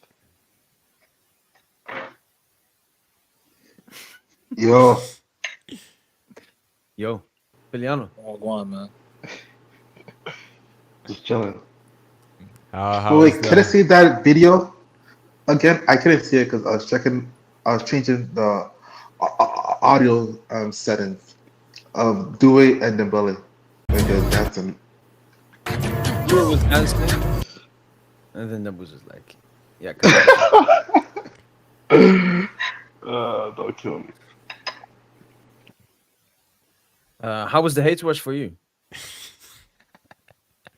Man, I was so gassed, bro, man. Declan Rice, what the hell? I was so speechless, man. Nah, but like, see, I knew this comment is facts, though. This comment from a glitch facts, whatever. I didn't watch a single moment of the game, but I know that's facts. No, I agree. Like 80% of the victory is Declan Rice. But Arsenal still had a good game. But in terms of goal scoring, No. I think Arsenal deserved more than one goal. It wasn't a measly 1-0 win. It was more. Arsenal had an extra 1.5. You think of like the double save from Courtois. Bellingham had a goal line clearance. Alaba had a goal line clearance. I mean, Arsenal had more than like they 1-0 would have been flattering. Where were these Real goal Madrid. line clearances? Were these goal line clearances from set pieces and dead ball situations? Probably, yeah. Man, that's all Arsenal. Man, them niggas is ass. Them niggas is ass, bro. Like, we gotta stop the Arsenal gas, bro. No, so Tosin, it was set pieces. Obviously, even Ryan's goal set pieces, and then it was whenever they came to the wing. So whenever Martinelli, Trossard got it on the left or Saka got it on the right, they were very dangerous against like their fullback in Valverde and Alaba, putting very good balls into them. Like there was one Rice header that Courtois saved that came from a cross as well. So it's set pieces and crosses.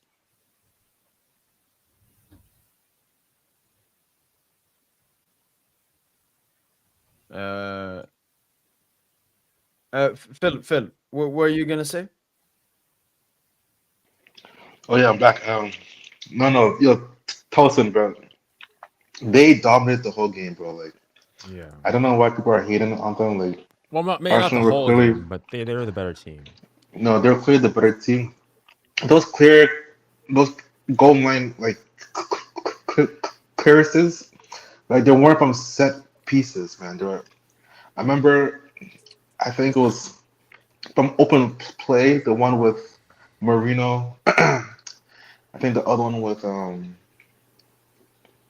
I think the one from Drew was from a set piece, but still, Arsenal were just the better team, bro. Like they impressed me because I really watched Arsenal. The way people talk about them that they're gonna park the bus and just defend, but no, they actually came to play. You know, they have majority of the ball, and they defend well. Like their fullbacks are class. Like that Can you guys? Timber. Would you trust them? Would you trust them? Would you trust your team facing them? Like, are they that good? Are they that good? Like if Barca really played them in a final, I would look, it would be shook. Like they show me something. Like. Wow. Okay. But still, one of the weaknesses is like they don't have that many attacking options. Like there's so many times where Saka crossed it in the box, but no one was there. You know, they're missing like one like other like striker, like Havertz or someone. But still, they're still a good team. Like if I were to face them, like I would be shook in the final. And if they were to play y'all, it's gonna be crazy because they know y'all too, man. They play Not y'all really, in the group. not You really. can't be Yeah, like, but what do you mean? Don't try to play this one, Phil. Don't try to play What? this gimmick. What is it? How does it give me? I told you already. Keep it to the game. Bro, Booze didn't play. Kavara didn't play. Come Oh on, my man. God. It's not. You think it's the same? Okay, Be honest, fine. Okay, G. fine. Okay, fine. I mean, No, they okay. played us, yeah, but it's different. I mean, it's like going and saying that we should have beat Dortmund last year because we played them twice beforehand. The reality, when we played them was in October. It was our second game in the Champions League. It was in October, wasn't it? Yeah, it was very early on.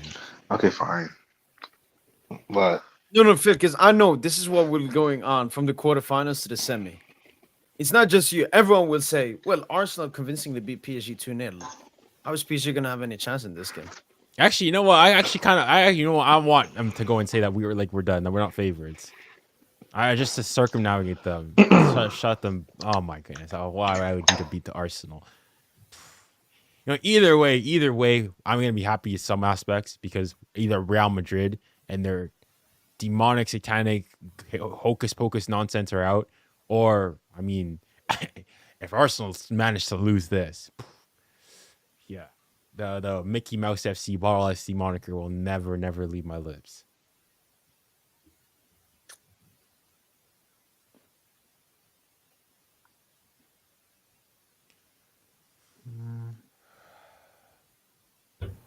Y'all think Dortmund go do the thing tomorrow? Probably not. Oh. I'm not feeling that Guarassi hammer. Pause. that's bad, man. That game's gonna be easy. Like I'll probably just watch y'all tomorrow. That's all. Like So I'm not okay, worried which about team will Dortmund. struggle more? PSG versus Villa or Barca versus Dortmund? You Which team guys. will struggle more? I think you guys, because bro, they lost their best Wow. center back, bro, and they already have injuries coming forward. Like they already had injuries before the game, and I recently they lost their best center back, Scotterberg. I can't pronounce his name. Whatever his name is. Schlotterbeck, I think. Yeah, Schlotterbeck. Schlotterberg. Him. And bro, it's gonna be food, bro. Like I'm sorry, like you have to face that demon Martinez in goal, bro. Like Ooh. that dude's a. I don't rate him, but he's just a demon in big games. You know what I mean? Like you have. But you think No, he's I'm gonna have sorry. a better No. I'm performance sorry. than I'm Alisson? sorry. We need to stop rewriting. He's a good keeper. Let's respect Emi. Let's respect Emi Martinez, man. He's good, but he's not like in the Premier League. He's like he in terms of like XG's prevented. He's not that great. I mean, I think Premier he's. League. That's the Premier League, though. Like, I mean, yeah, Champions sure. League. He's good in we'll say the World Cup final, and he's good at the Copa America, so on and so forth. But like, I mean, we're going and making him seem like this guy. I don't know. I just think this whole idea he's the best keeper in the world is international, like big tournament hype to a certain degree, and like boosted. It's the same way like Lamine Yamal finishing. Well, where did he finish? Top 10 Ballon d'Or? Crazy. Like it seems like no. You don't see him saving a lot of chances against us? I guess he's good. Like, I mean, I know that in that Bayern game he had some pretty impressive saves and whatnot, and even the Bruges. But I don't go and see that like, in a couple of years' time we're gonna go and say that Emi Martinez was one of the best ever keepers. I don't think so. No, a, we he's don't a, think so either. It just he pulls up when the moment. Like he's a good moments keeper in the big games. I don't know about his consistency. I don't watch Villa, but in big moments, he has pulled up. I mean, I think he will pull up. I think he will make a lot of great saves, but I just don't think it will be enough. Let's hope so, man. We have to be clinical, man. That's always the story about PSG on Champions League nights. Dembouz, Kvara, Barcola, Doué, gotta be clinical, man. Frontline gotta be clinical. I want a goal early, like first 25 minutes, cool, calm things down, and then we can do our thing. But Yeah. The thing with that I've been doing, especially with Unai Emery, they don't really have a set play style. They don't have like philosophy. It's sort of whatever they adapt to the adversary.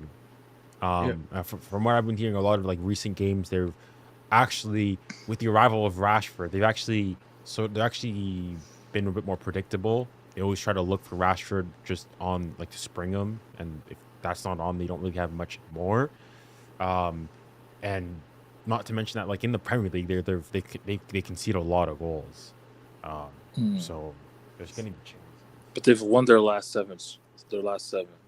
Yeah, but you also look at who they've played. Like they've played against like Plymouth and Brentford. I mean, Brighton. Sounds like good teams to me.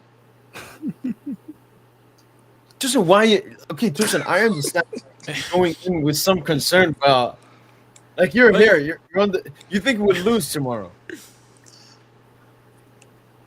Man, I just think they got pieces, man. Like a player I've always rated, Boubacar Kamara, man. Even when he was at Marseille, he was like the only Marseille player I rated. Remember, I used to say he's like their Marquinhos, defender that can play in midfield. Yeah, and he could. I don't know, man. Like he's good, man. He's a good player, dude. And if they're gonna line up in that 4-4-2 defensive shape, man. 2 banks of 4, just back to basics. That's the toughest, shape to beat, as an offensive team. Yeah. I mean, you mentioned their last like couple wins. Okay, so if you want to go, they drew against Liverpool in mid-February 2-2. Then they beat Chelsea at home, got smacked by Crystal Palace, beat Cardiff in the FA Cup, beat Bruges, that was the first leg, beat Brentford 1-0, then there was the Bruges game again. Then they had some friendly, this was during the international window. And then after beat Preston, beat Brighton, and then beat Nottingham Forest recently. So I mean, apart from lose versus Crystal Palace, all I heard was beat. That's all I heard. G, like they on a beat right now. They're in good form. They're in good form. I just don't think like we should Liverpool. We should have been way more scared against Liverpool. This is not PSG are favorites. Obviously, I'm not taking them lightly or anything, but you heard Lucho say they're more complete than Liverpool. He was trolling. He's trolling. He's not. He's trolling. He's not. Nah, I think he's spitting, bro. No, he's not. I think they're more complete to defend against us than Liverpool, and potentially even counter. Like Liverpool were garbage. No, they're more complete against us. They're more complete to counter against us. I agree there. No, but that's not. They got pieces, man. Even then, I disagree. Like Rashford is the weight. Come on, bro. Those is way better pieces, bro. No, okay. I mean, obviously now we're going back. We've got hindsight, but like at the time, Diaz, Salah is way more threatening than Rashford and Rodgers. I'm sorry. Don't forget Hakpo as well. Yeah, true. I'm not scared of Ollie Watkins on the counter attack, bro. Like, he's been mid most of the season. Yeah, he's not been great this season. I mean, not stellar. He could, like someone like Leon Bailey. Like his decision making is terrible. Like they don't have anyone that can kill you, really. Rashford? I don't know. I don't even think Rashford is the kind of player that's gonna kill you. Really, okay, he gets a chance on the counter attack, sort of run in, against like a sort of stretch defense high line. Maybe he might get a good shot off, but like Rashford up, man. Like you had one Englishman on the wing last season just have an out of body experience to cook up on us. That is Fucking true. Jadon Rashford isn't Sancho. Sancho though, is he? They gonna give us the same script. Rashford got No. more tools than Sancho.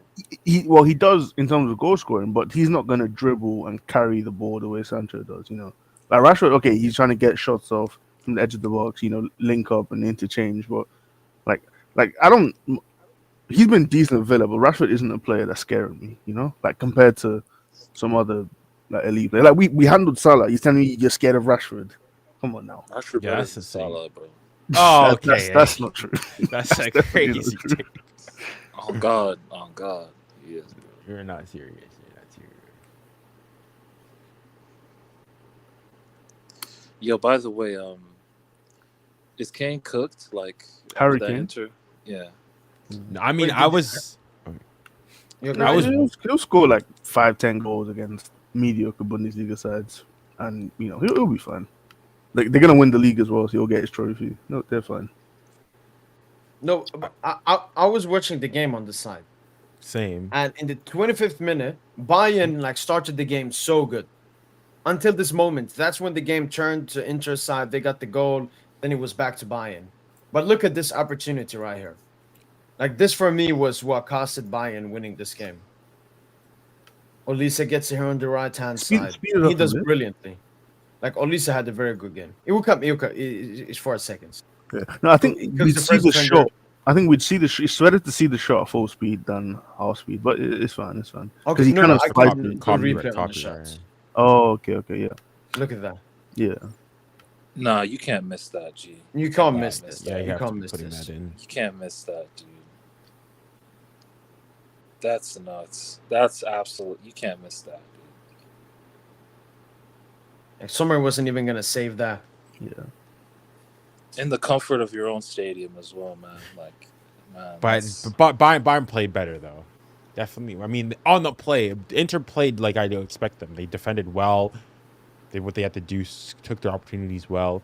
The layoff that Thuram had for the first goal, Lautaro. it was crazy, ridiculous. Like Yeah, nice. it was like Neymar, like what Neymar did for Rabiot. Di Maria in the semifinals against Leipzig Yeah. in 2020. Or Rabiot against Madrid 2018. Yeah, exactly. No, it was just great, and the finish by Lautaro was also really good. Yeah. Yeah, I mean, I wasn't expecting Bayern to lose at home. I thought Inter was gonna go through, but Aren't I thought Bayern down to their like third goalkeeper or something? Yeah, he's like their kid. second. The big guy. second. Okay. I think technically he's third behind the Pretzel, but he's been their backup. Like when Neuer got injured in the Leverkusen tie, he came on. So I think he's like their new young backup keeper. And that says a lot. Yeah. I mean, for me, with the performance, this was the game. But the tie is still open. I think Musiala will be back for the second leg as well. No, he won't. Just- What do you mean? No, he You won't. want? Bro, he's out for like it's he had next a week. hamstring. Yeah, the game He is had a next week. hamstring, dude. He had like that's a 6 to 8 week injury, dude. Like, Okay, yo, my bad. Then. yo. Okay, but I could see Bayern go through, but it's very slim. It's like maybe 20-25% because they were still good. Yeah, they played well. They played well. What are the chances that Real Madrid go through? Only Shaitan can make Madrid go through. If Madrid go through here, I Yeah, don't see Madrid going through. They're done. They're Yeah, done. it's tough. You stick a What- fork in them.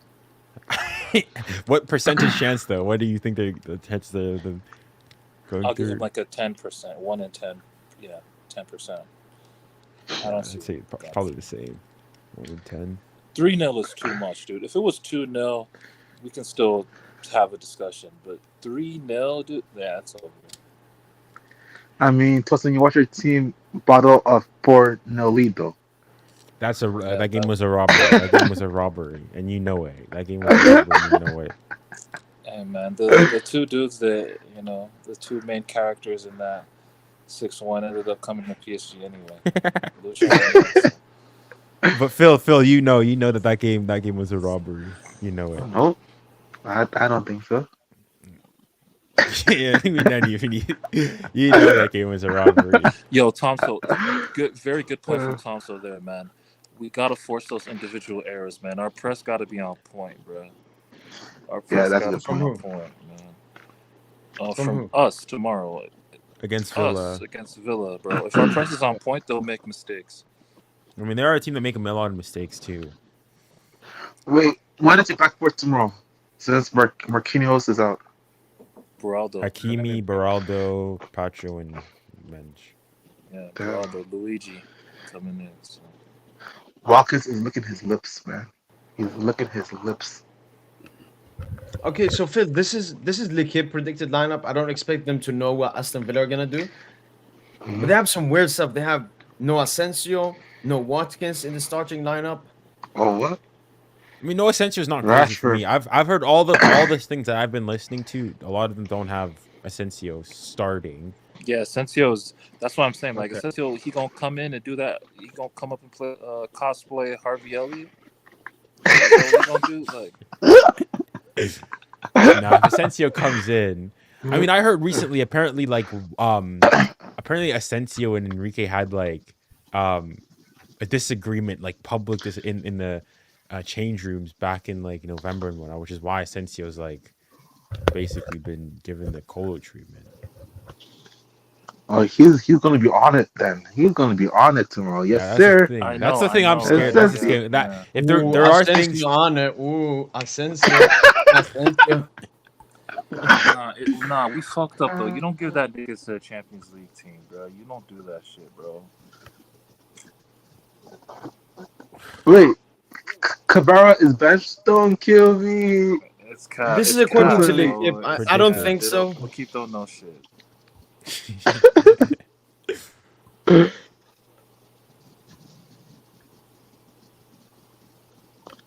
Wait, let me see if RMC Sport. Okay, so Le Parisien, they have Kvara and everything the same, and they have okay. So these ones opted for Kvara, these ones opted for Due. We looked at the Kane miss. Now let's take a look at this one. Oh wow, this is a big chance. Here you're thinking, what? Open up your body, and then you have two sides to go to. Opens up his body, Kylian, but It's not an easy chance to be. It's not fair, the but easiest, yeah. It's not, but like he should. this is supposed to be the best player in the world. He's 26 agree, in his I agree, prime. He's I earning agree. 70 million a year. Like I this should agree, be he an should easy be- goal for him. I would say it's- easy. I would say easy, but I mean, it's you'd expect him to score. Honestly, Look, I'm not gonna lie. Yeah, Henry, a player like Henry, he scores this because he side foots that far post. No, I think can't the be thing comparing that Mbappe Scores to this. Thierry, man. Barcola scores this. Yeah, I don't know about that. I'm not. yeah, I don't know Barcola's about missed that. some sitters. Oh, I could have sending the ball back to Paris, man. Barcola's missed some Well, sitters. no, as but well. I don't see why he can't just have the composure to side foot that far post. It's no, because he can't open his Yeah. hips enough. He's not been able Yeah. to open his hips enough. That's what it is. Yeah, that's not Because it's a body 'cause- mechanics issue. Like he should be able to. Like well, no, he's got the defender there. Like if you compare that, for example, to the one that he had against one that comes to mind is the Sociedad last year. He had time. He could open it up, like literally arc his run. This time he can't because Kivior is coming in. Like he's more pressed. He should still be doing better there. I agree. Or Rafinha maybe scores this. Rafinha scores this. Oh, I Rafinha's don't on his. know. no, I see him Rafinha's- listening. Rafinha I is see on him his listening. left. we've seen that miss No, versus Phil, Atleti, Rafinha, man. We've seen that UCL. miss. Rafinha and UCL, different. Okay, Different fine, game. fair enough. Yeah. Rafinha's mean- probably running more to the byline and then putting like with his left foot bottom right corner. Yeah, but he's left-footed there. what Like if about- Mbappe's on his right, you can go and say it's a difficult finish for Look, a Mbappe right-footed here, player. this here should be a goal. But Mbappe is not a good player. Mbappe is not that player anymore. Okay, come on. He's still a good player. He's maybe not as good as he once was, but he's No, not he's just a good player. he's lucky he plays in that weak La Liga ass where he can stab pad against the Mallorcas and the Las Palmas. Bro, how is he stepping? He scored can't a hat-trick outscore against City. a 40-year-old's level, bro. Like, how is he stepping in my league, man? He is. Though. Wait, he has like 20 goals?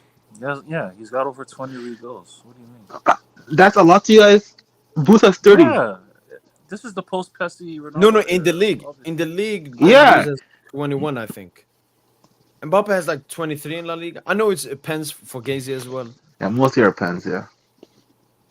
But one player that impressed me today was Saliba.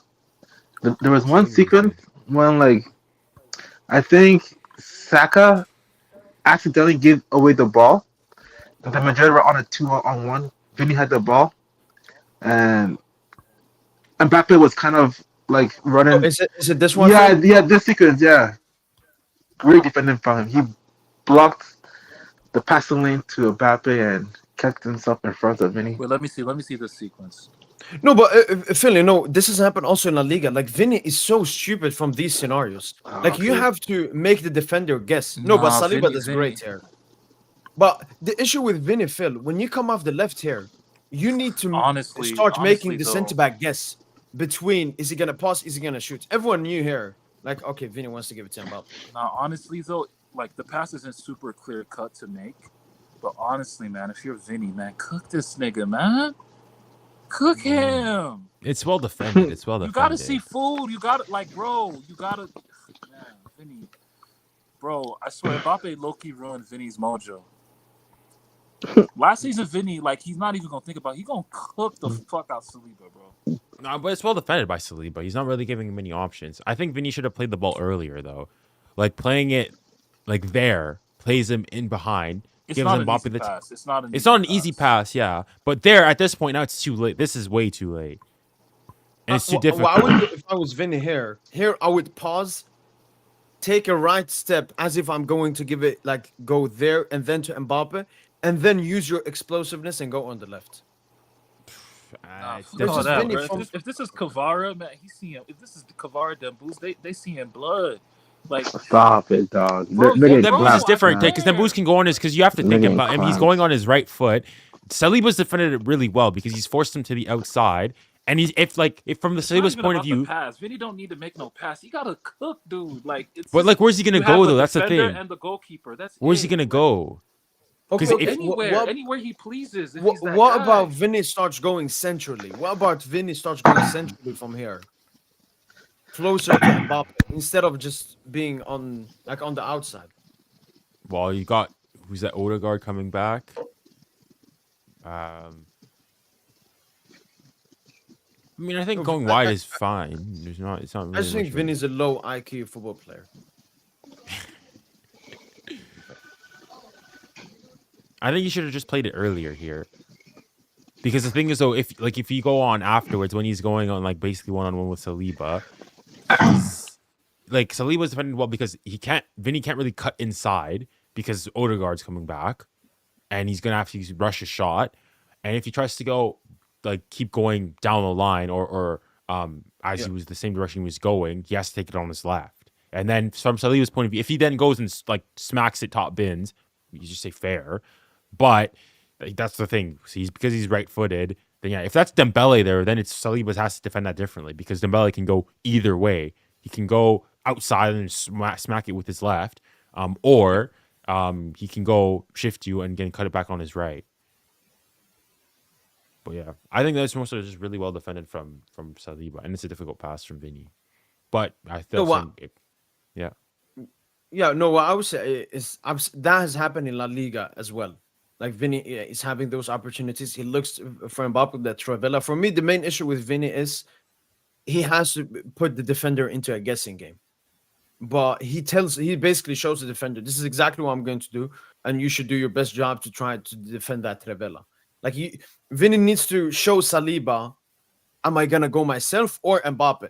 That Saliba has to make a choice. I think Saliba that entire time he knew exactly what Vinny was gonna do. So I think he should do more options, but yeah, it's cooked, man. It's cooked. Vinny Mbappe, it's cooked. Vinny gotta live. what do you think the chances are that he actually goes this season? Vinny, Yeah. at least 60% this summer. When is his contract up? Then you just signed one. 2027. So 2 years in summer. And he's rejected the recent one. He wants more money.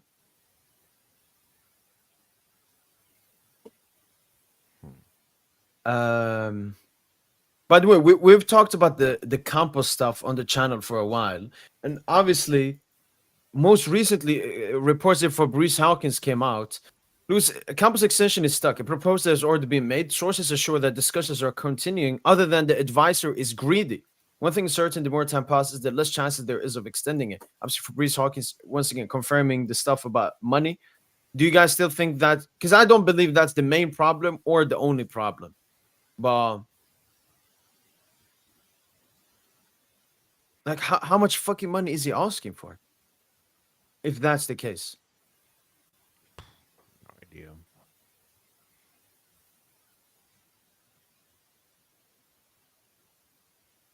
Yeah. How much could he be asking for?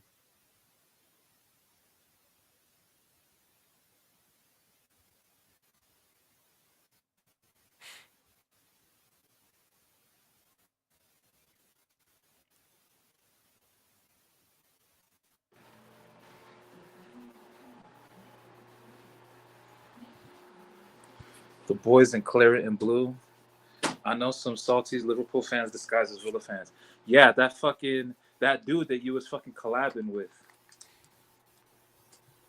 What's his name again? The Liverpool fan. Yeah. Yeah, Hussam, yeah. Yeah, he roomed for La Villa. Bro, I watched that video where he tried to sun you right before the second leg, bro. Yeah, going through my tweets and everything, like, it was embarrassing, man. That shit was hilarious, bro.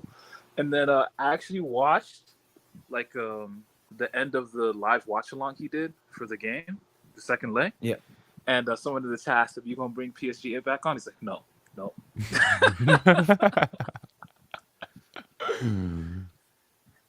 No, the funniest thing, Tosin, at the end of the stream he told me, I'm gonna call you after the game.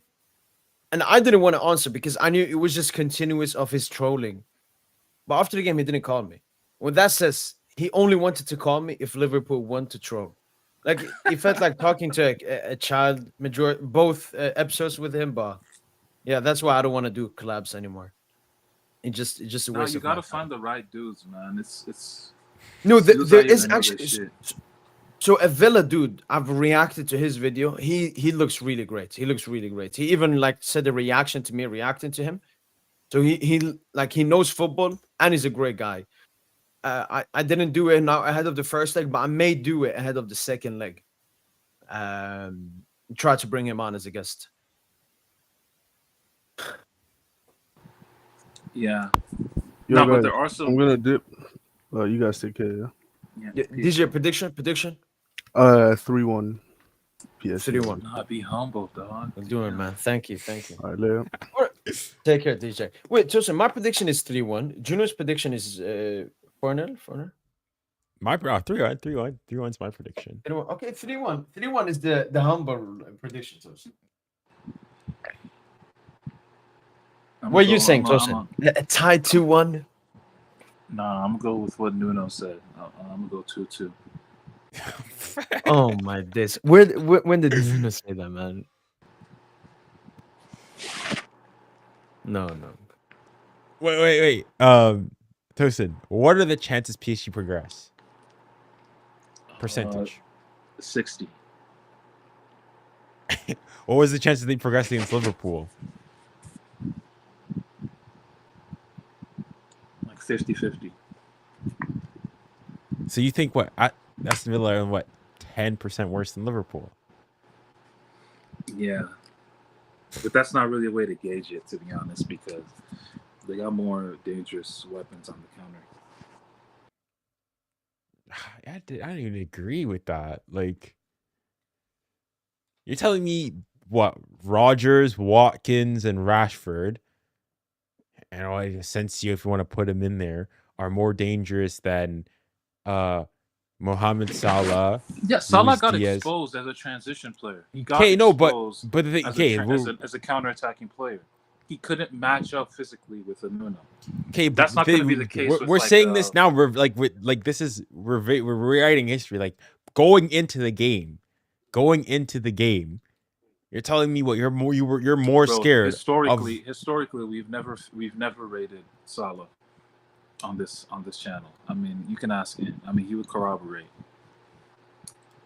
We've never rated Salah on this, but someone like Rashford, for example, who's a meme of a player, we've actually said, we've said some niceties regarding Rashford as opposed to Salah. That says a lot,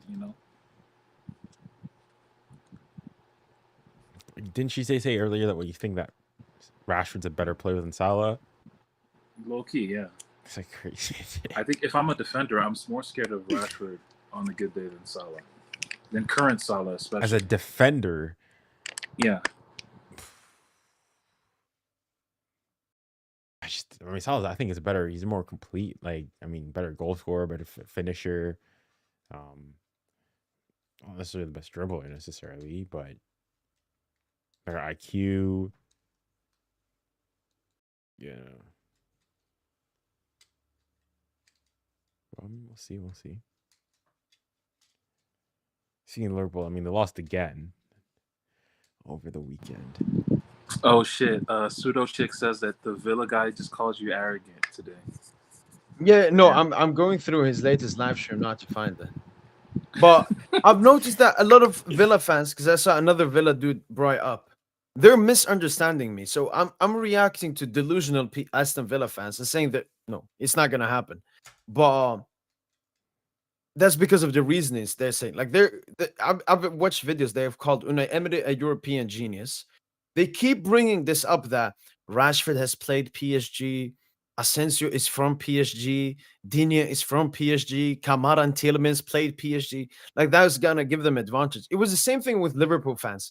Whenever I tried talking to a Liverpool fan ahead of the second leg game, they were like, "Yeah, we're gonna play at Anfield. We're gonna play at Anfield."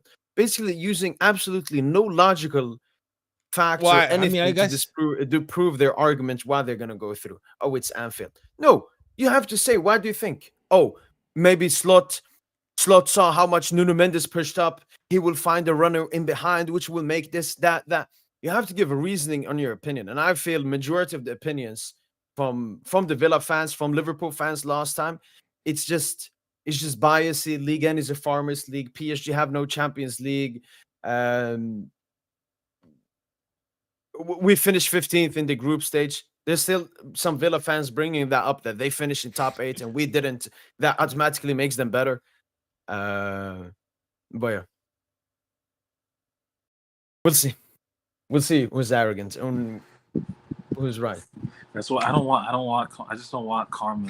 I just don't want no karmic reactions, man. For this game. That's all. That's all.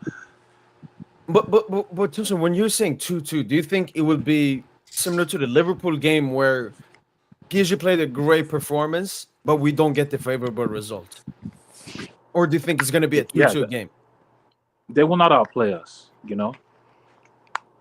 might outplay us for maybe like a half, like Liverpool did in the last tie.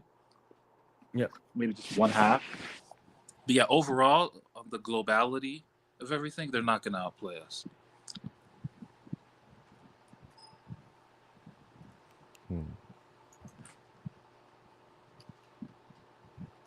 That thing. You think we'll not be clinical? You think we'll make defensive mistakes? I swear, if goals were not the result of football, if it wasn't about goals, if it was about which team could nutmeg, which team could bring out more nutmegs, I feel like PSG we'd be by far no team is outplaying us. If nutmegs were the standard by which games were won, we would be by far the best team in the world. No team can outplay us. But we're beatable. Yeah. You can say that about every team. No, you cannot say that about every team. They're beatable. No, I said outplay. Outplay. You cannot outplay us. No team can outplay us. I don't know. I still say Barca is a good shot. I think PSG and Barca are neck and neck. If you go and you say Barca are not on our level. I'm sorry. Shut up, Tostin. You're not that nice, bro. By the way, Phil, nigga, we saw you against Arsenal. You got outplayed against Arsenal. Bitch, that was Bro, good. It was good. Dembele, Kvarat didn't play. And I speaking don't of care. You still Dembele, got outplayed. speaking You of got Dembele, outplayed. did you hear what Ronaldinho Gaucho de Oh, Asesore? okay. Did you hear what he Yeah. said about Usman? Did you hear? Yeah, I did. Did you hear the blessings he gave? He put on our number 10. He just said that he has improved. Not that, like, not that, like, No, that's crazy. not what he said. That's not what he said. Okay, Stop. what else Don't did he make say? shit up. Okay, Don't make shit up. Don't make shit up. Don't make shit up. That's not what he said. okay, what did he say? 'Cause I saw a tweet Please, about just how, like, pull up the quote. Pull up the quote. Pull up the quote. okay, yeah, Which fuck. quote? Which quote? The Ronaldinho, but Ronaldinho quote on our number 10. The Ronaldinho quote.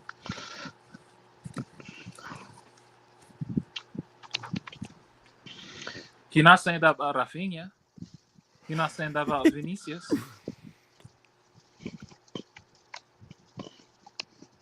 Wait, that's Ronaldinho. It's just all these translate. Okay, here. Ronaldinho, on the player with the most. Yeah, go to us and go to. No, you read it. Ronaldinho, the player who is most like him at the moment. There's Ousmane Dembele at PSG. I like him a lot. He has a slightly Brazilian style. He's disconcerting. He's innovative. Provokes. Ousmane Dembele, the best player in the world. You see that, Phil? You got blessed by the God, bro. You got blessed by the God. And Tosin, don't forget, Ronaldinho is an official Barcelona ambassador. You think really? He gets paid to represent him. Meanwhile, when he watches Brazil, what's it like when he watching Brazil? He said, "I'm not trying to watch Brazil no more." Rafinha, Vini, I ain't trying to watch that shit. But he definitely watched it. I mean, he would have said the same thing if he watching Dembele for France. Wait, you said what?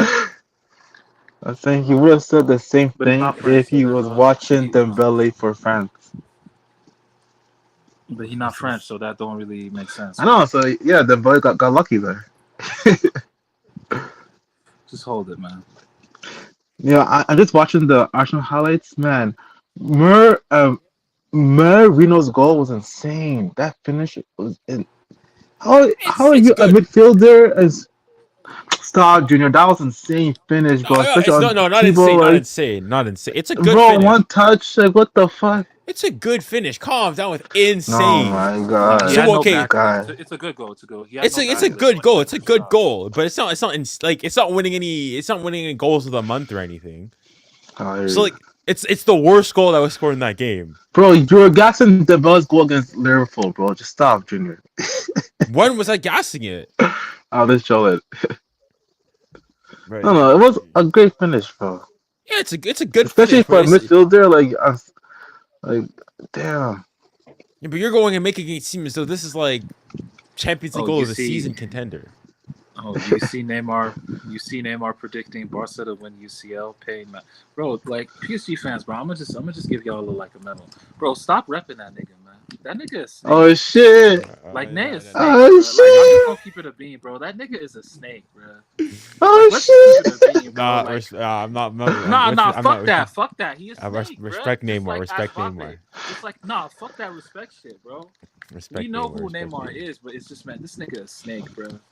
Like, I seen the video where they're like, he had to pick teams. Obviously, he picked PSG to beat Villa, but PSG was the only team he hesitated on. I swear to God, bro.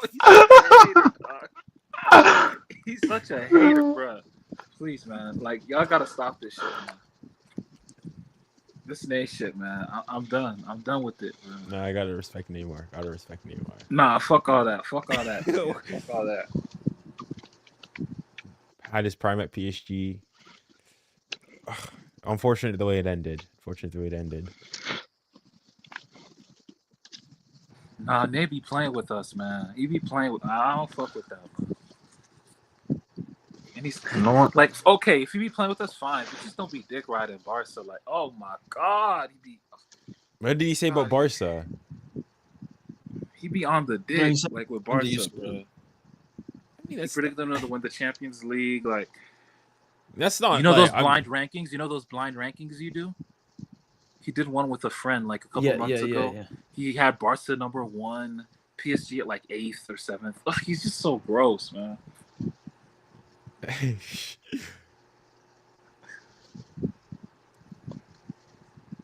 Man, he just be doing tricks on it. He be doing tricks on it. Every time it's Barca, he be doing tricks on it, bro. I mean, maybe it's because he's trying to get a move back there. There are rumors that he might, could go back. There's no rumors, bro. Stop. All right, Phil? Isn't that true? About what? Neymar going back to Barca? There's some Yeah, rumors. I am looking good off that. I'm on that Nico. That man wearing Batman. He wearing like Batman shirts to Santos games and stuff. Like, did y'all see that? No. The man wore like a Batman shirt to Santos game. He was in the locker room. Then he left the game before the game started. Don't kill me.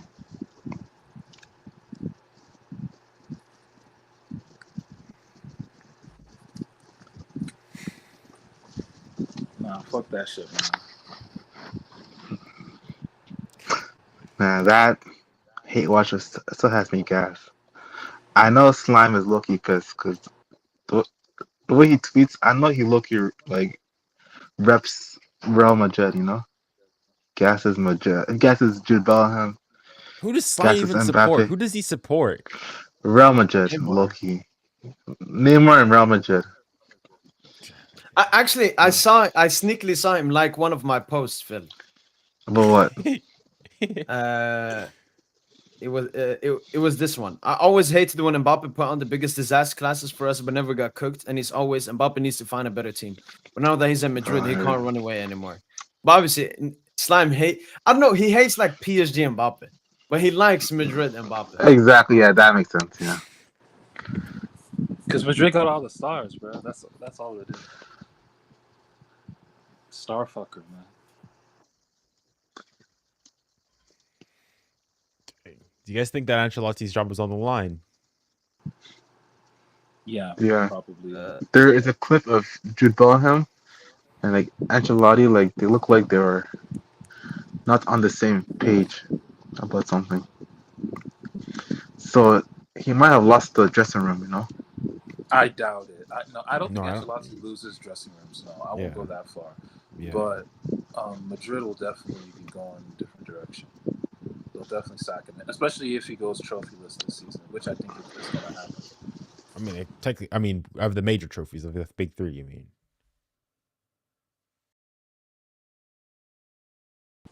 Yeah. Yeah, he's a goner. I don't know who they signed though. Like, who do they get after him? Xavi Alonso. That shit gonna be ass.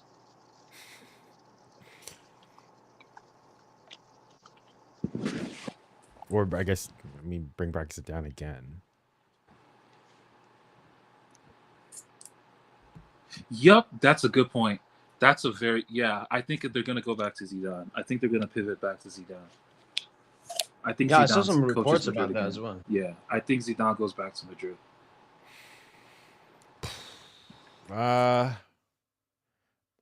not sure. I mean, I just threw it out there as a possibility, but like, because you think Zizi now truly he is basically the natural successor to the French national team, and there's a deadline now for when that's going to be. So, like, what do you take the Madrid job basically for a year and then you leave? I don't know. I think Zidane has like 3 offers right now.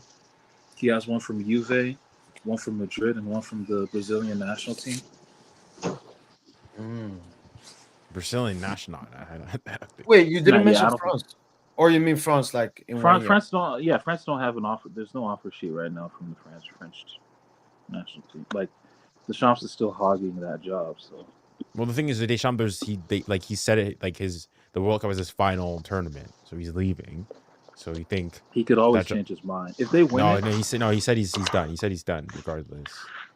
Is he done with management in general, or he's just? No, he said he's done with the national team. He said he's done. That's the last tournament. Remember when Deschamps was twerking, saying that I could possibly coach PSG in the future? Lord, heaven forbid, man.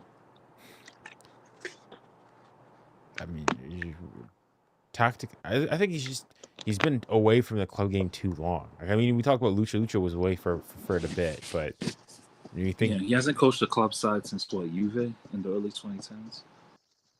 was it Juve? It was not Marseille in 20. Or maybe Yeah, you're probably it was Marseille or Juve or yeah. 2012, I think. Because I think he won Marseille's last title in 2012. I mean, tactically, I mean, yeah, I wouldn't want him, but like, in terms, like, I mean, the thing is, find that. Oh, sorry, you were saying?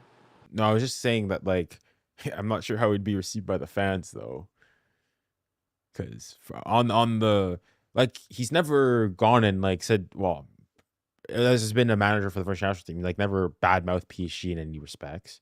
He's always respected the institution, but the problem is that he's not from Marseille, but like he's Marseille through and through in terms of played with them, captained them, lifted the Champions League trophy with them, and then went on to coach them as well.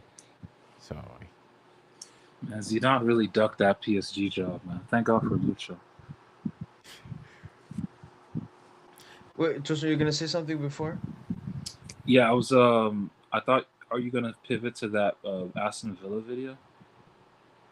No, I found it now. He basically said he said he was talking with his friend on a podcast, and it wasn't actually the guy I was talking about before. It was another Aston Villa player. But he basically said, "This is how we feel about the game." And then I saw one PSG guy react to it, and he said like, "Oh my God, you have no chance of going through," and I disagree with that.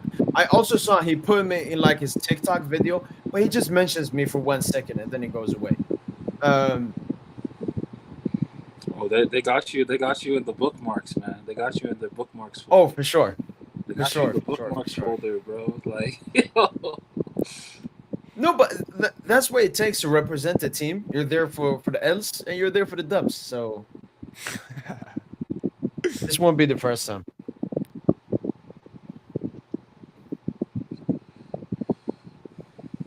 But most Villa fans, honestly, I think in the back of their head, looking at this first leg, they want the word that they have been using is they want the second leg to be an open game.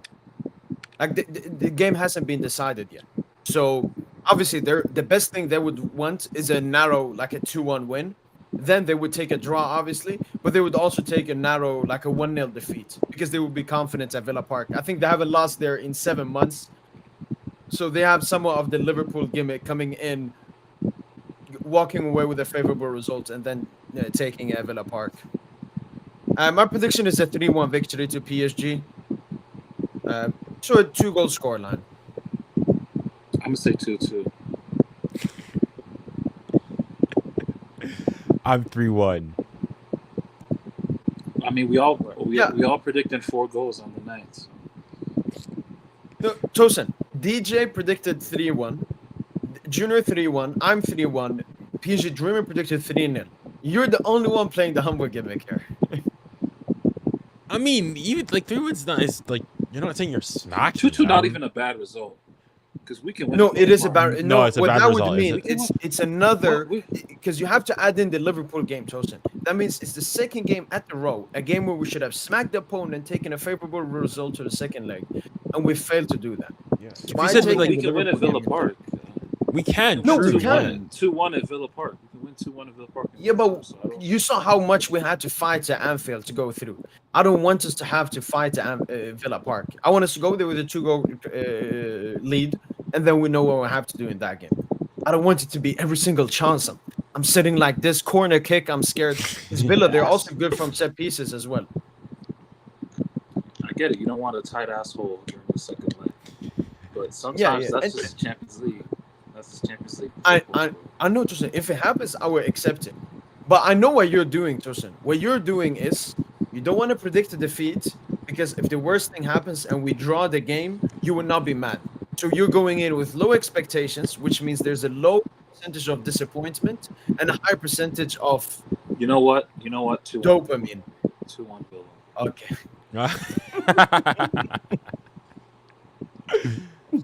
I mean, if you said 2-2 and like the first leg was in Birmingham, I mean, I'd still say that's not a great result for PSG, especially where you are today. But it's not crazy either. But 2-2 at the park, no. Especially now that you're going and thinking, when was Bro, our the last? park is ass. But that's the point. Let's That's be the honest, point, bro. The park fucking dude, we stink at the park, man. Let's be honest, bro. Let's not That's lie. the point. If you need to be teams like all the teams you think historically like they're dominant at home. They don't lose at home often.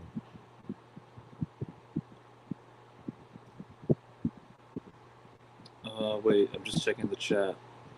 Is Due starting? He was doing the pre-match interview. I mean, doing the pre-match interview doesn't mean you're gonna start. I mean, like Vitinha once did the pre-match interview, didn't start against Milan away.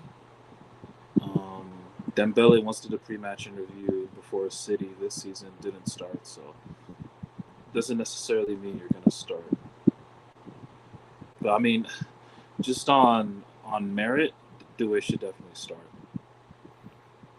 Over, I'm assuming what you're saying, Due, Dembele, and Kvara. Yeah, but the thing is, man, Barcola is so important as well. So I don't know. Do you think he could potentially go with all four of them? Yeah, that would be nice, But I don't see him benching Fabian. Fabian brings too much balance. Yeah, Fabian's low key. Can't believe I'm saying it. He's been decent. He's been actually all right. We try to get you on, bro. We try to get you on the bandwagon, bro. I mean, he's good. He's good. I'm not like. Bro, we riding past you right now, bro. You don't miss the. I missed the time. The train's already passed. Yeah. I mean, he's good. He's good. But I mean, he's also not like He's not Vitinha or João Neves, but he's good. He's important. He's important to what we do. He brings stability, and as long as that's how it is, I mean, I'll give him his flowers. When facts change, opinions change.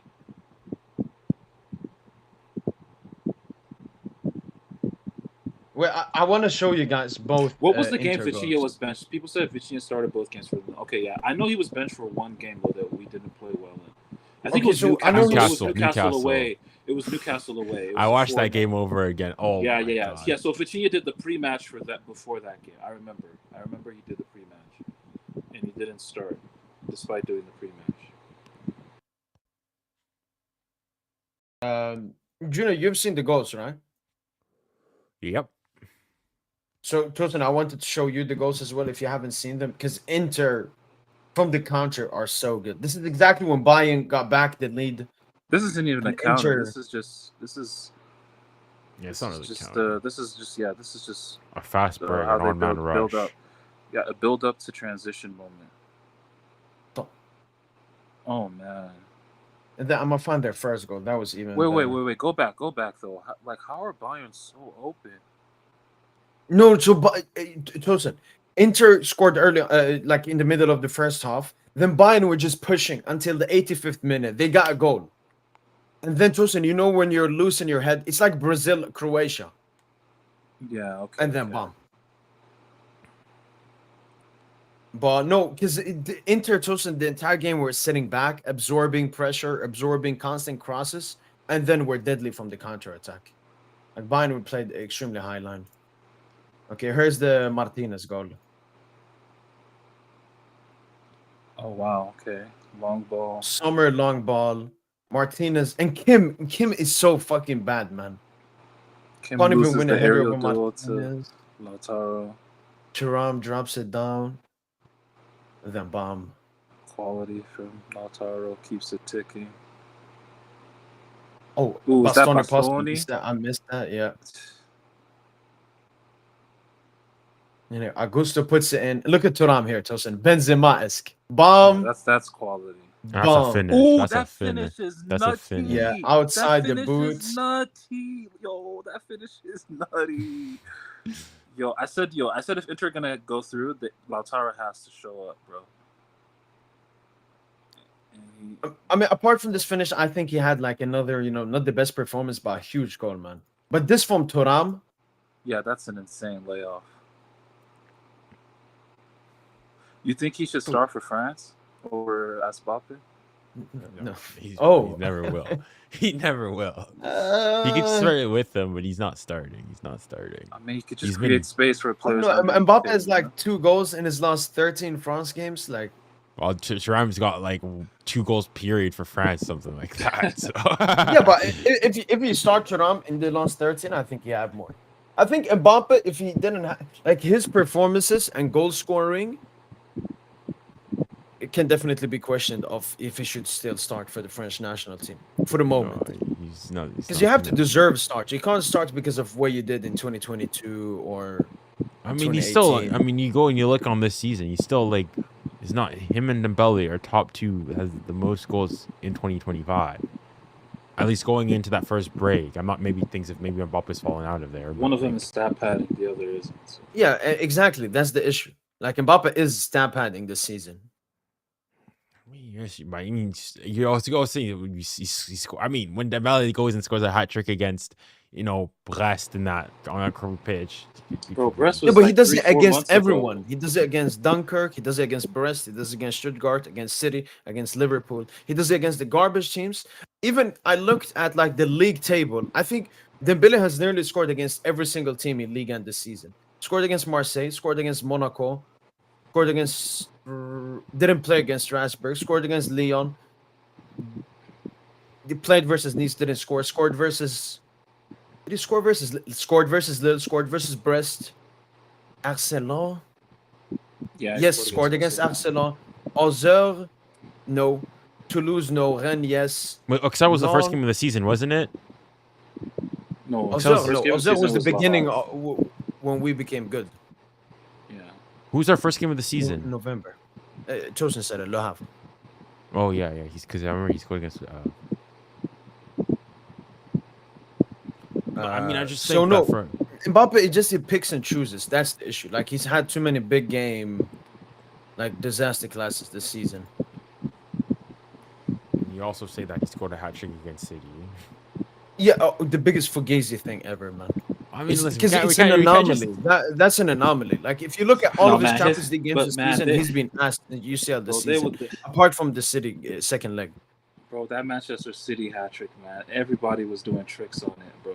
When Mbappe did that, everybody, bro. Oh, best player in the world. Oh, what a hat trick. Mbappe's arrived. Mbappe's arrived. I mean, in terms of goals in that league, I bet he scored against Betis. He scored against Sociedad. I'm not sure how good Espanyol are. Not sure how good Celta Vigo are. Okay, Leganés, Getafe. He scored against Sevilla. Man, these names, man, Jesus, just reads like a telenovela. bro. Scored against Atletico.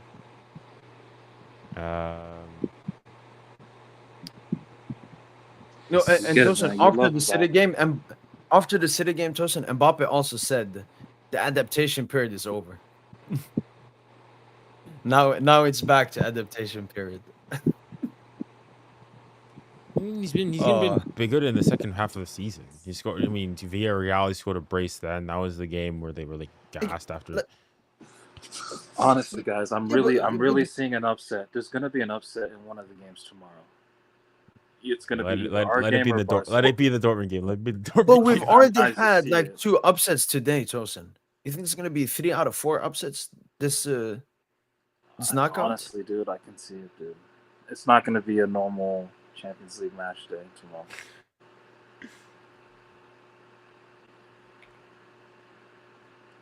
That question I asked, do you agree? Like, who's gonna struggle more, PSG with Villa or Barca with Dortmund?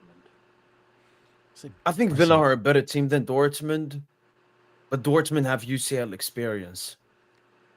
Dortmund are back to they're close to making back-to-back semis. I don't think people should count them out. Yeah, I mean, I think Dortmund have a better chance of beating Barca than Aston Villa have of beating us. Like Dortmund, they've got Champions League experience. They were there last year. And then both of our home stadiums are garbage as well.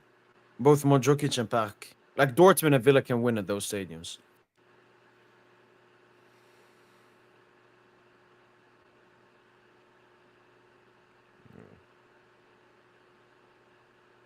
Just do something for me, Dortmund. Please do something for me, man. The Yellow Jackets. Do something, man.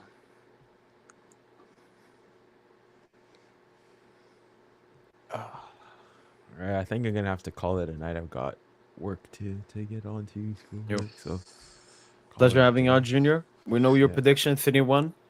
Mhm. We'll see you Be humble, tomorrow. man. Celebrating. Hopefully, yeah. Hopefully, yeah. Me once I finish recording my post game video, I'll be on the pod. Yeah. Beautiful, Just be man. humble, man. Just be humble. Stay humble, dude. Sounds good. Sounds good. See you guys tomorrow. Bye. Take care, Junior, man. Peace. Alright, Tosin, now that it's only me and you. Tosin, why are you doing this, man? Why? It's because of the Jews, man. It's because of the Jews. No, I'm I don't know, dude. Like,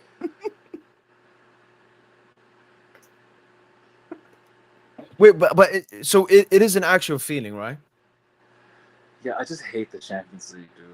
I just can't stand the Champions League. Every time it's Champions League time, I shrivel up, man. No matter how good we are, I'm always, wary of the unknown. Worst case scenario. No, But it I've is true, always Tosin, because acknowledged. I've we've always gotten more acknowledged. disappointed in UCL than we've Yeah. gotten not disappointed. Exactly. Like, then we've gotten joy, basically. Yeah. So, yeah, that's all it is, man. Exactly. Like, the park used to be a fortress. Now it's a whorehouse in the back of a sex store. Like, everybody can score in the park. It's a brothel. The park ain't what it used to be. When you came to the park, we used to park you. You need to park your ass back to where you came from, bro. Like, park your ass outside coming to the park. Get packed up to the tune of like 3-0, 4-0. Now it's just, we need a new stadium, bro.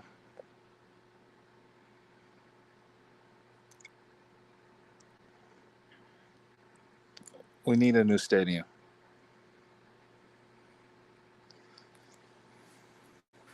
Oh, people saying, what is this humble gimmick, man? Stop it. I mean, look, man, no one's going to be happier than me when we come out, if we win big. But, man, I don't know. It's that 2017 trauma. I have it, too. Now we have to beat the man responsible for it tomorrow, trust. Yo, that's a good point, man. Like, we break the hex, like the curse. Ooh. And Martinez is not playing, Tosin. Yo, what if we won like 6-1? Ooh, okay, I like this now way more. Yo, like, what if we won like 6-1? No, I saw a dude? comment before. He said we could do a breast on them. I would love that, man.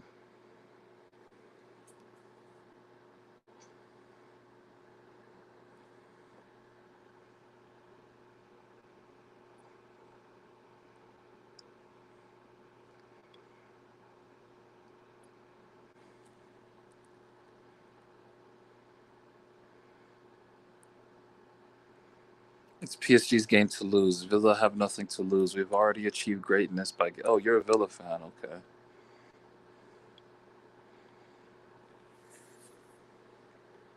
Yeah, but Dan, I understand, like, you have nothing to lose, but us having more to lose, us having more pressure means we'll care more about the game. Like, if you're losing, you'd be like, oh, it was a good season. If we're losing, we're like, what the fuck? We're just ruining, like, pretty much the greatest chance at Champions League win we've had. That's funny, And because this last is- season we said the same thing. This is the greatest chance at a Champions League that we have.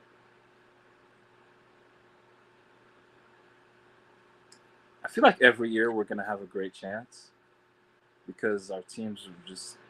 Like, we have a very nice core now. You know what I we're mean? starting to peak at the right time as well. Towards the Yeah. end of the season now.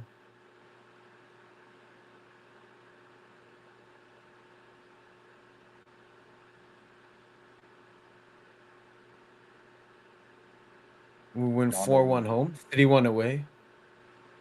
Let's go, man. Dorlano, if you could DM me on Twitter or Instagram, because I don't want to put the link here, but if you DM me on Instagram or Twitter and let me know what your handle is.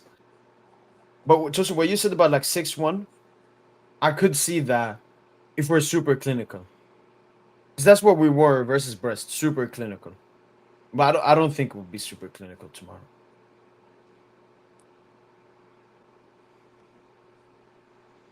Yeah, for us to be clinical, it's like the whole team is feeling it. You know, it's Yeah. not just one guy. It's not just maybe a Dembele on the day or a Kvara on the day. Like, it's everyone. And man, Dembouz, man, this is your chance, G. Like, you know, I feel like Rafinha, his candidacy is kind of waning by the week. Kane as well. Mbappe. This is your chance, G. You know? And Tosin, you know, we've been waiting for one thing, a Kvara UCL moment. I think this is the game for it. Like he's been so close. Offside goals, millimeter Yeah, that bounces. Liverpool game, man. That Liverpool game. When I couldn't believe they canceled that goal. It wasn't even offside, man.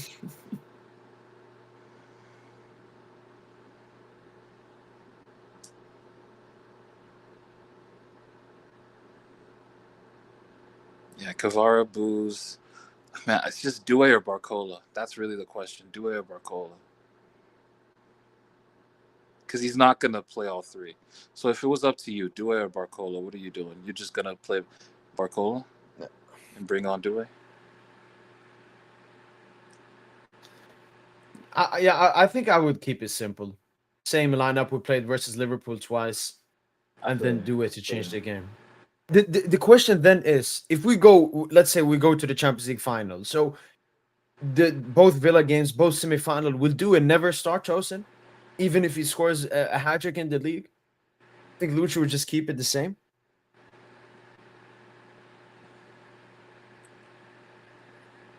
Yeah, I think like Barcola has to play really, really bad for him to lose a spot. I don't see it getting to that point. Yeah. And Lucho already said it in his interview that Barcola is, as a player, he's a representation of this project, you know? Yeah. A player that he started off hot in terms of goal scoring, then he pivoted to being more of an assist man, you know? So he's like the perfect embodiment of this this project. Yeah. Which is high praise from Lucho. So Lucho has a lot of trust in Barcola, you know, despite, you know, the fact that we see he's not as, I guess the word is, assertive on the pitch as he should be. Yeah. He's still just so important as a profile. Exactly. Like we have no one to replace what Barcola gives us on the pitch. Yeah. There's some questions here about Beraldo. How are you comfortable Beraldo starting over Martinez? Because I want to know how highly you rate Beraldo and why not Lucas Hernandez start over Beraldo. I'm confident with Beraldo. How you all feeling? Beraldo got some to prove tomorrow. It's hard So to the be first thing confident. is, yeah, You can't be confident with Beraldo.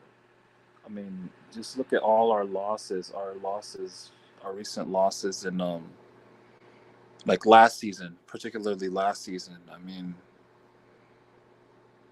the Dortmund tie, both legs, the Barca tie, first leg, even like the Sociedad first leg, not the second leg where he was really good, but the first leg where he actually benched Lucas Hernandez to play left back. He wasn't really particularly good in that game either. It's like, it's just, I don't know if he's ready for this level. That's what scares me with Beraldo. But If it was up to me, I would start Lucas Hernandez. I would close my eyes and just start Lucas Hernandez. But I think Beraldo's won a lot of points in training with Lucho, so he's had the appearances, playing right center back. So yeah, Yeah, and I mean Hernandez hasn't been convincing ever since he came back either. yeah. Yo, Dorlano, welcome. Yes, thank you for introduction. How are you guys? We're doing well. How are you? Pretty good. I can't seem to connect audio to my head. However, let me. Yeah, your audio is like mic? buffering Yeah, a your bit. mic is Yeah, I don't know what's the problem. Can you hear me now? Yeah. Yeah, you're good. Yeah, it's okay now. I changed the settings. So, what is the current topic, guys? I'm sorry to barge in like this. No, it's just mostly stuff people are saying in the chat. So they said something about Beraldo. Like, for example, you, how are you? I mean, you can start off more just briefly. Like, how are you feeling about tomorrow's game? Do you think we'll get an uncomfortable draw as Tosin, or do you think we'll get a comfortable victory? Mm, I was watching Arsenal and Real tonight, and I just watched PSG. Of course, I watch almost every game, and I'm very confident about our chances against Aston Villa. I think we will get a rather comfortable win at home, like I said in the chat, 4-1. I think. Yeah. Yeah. Man, let's be humble, bro. Let's be humble, man. I hear you, but let's be humble. Yeah, I understand, but this is me being humble. Actually, I think they could pose some problems because of their physicality, because they're so tall and a lot stronger than our players. But then again, I do trust our midfield much more, like the technical ability. I'm sorry, and we may concede like a goal or two from like a cross or a corner or something like that. But I don't see them playing us like off the field. No chance, I think. Yeah, I agree there.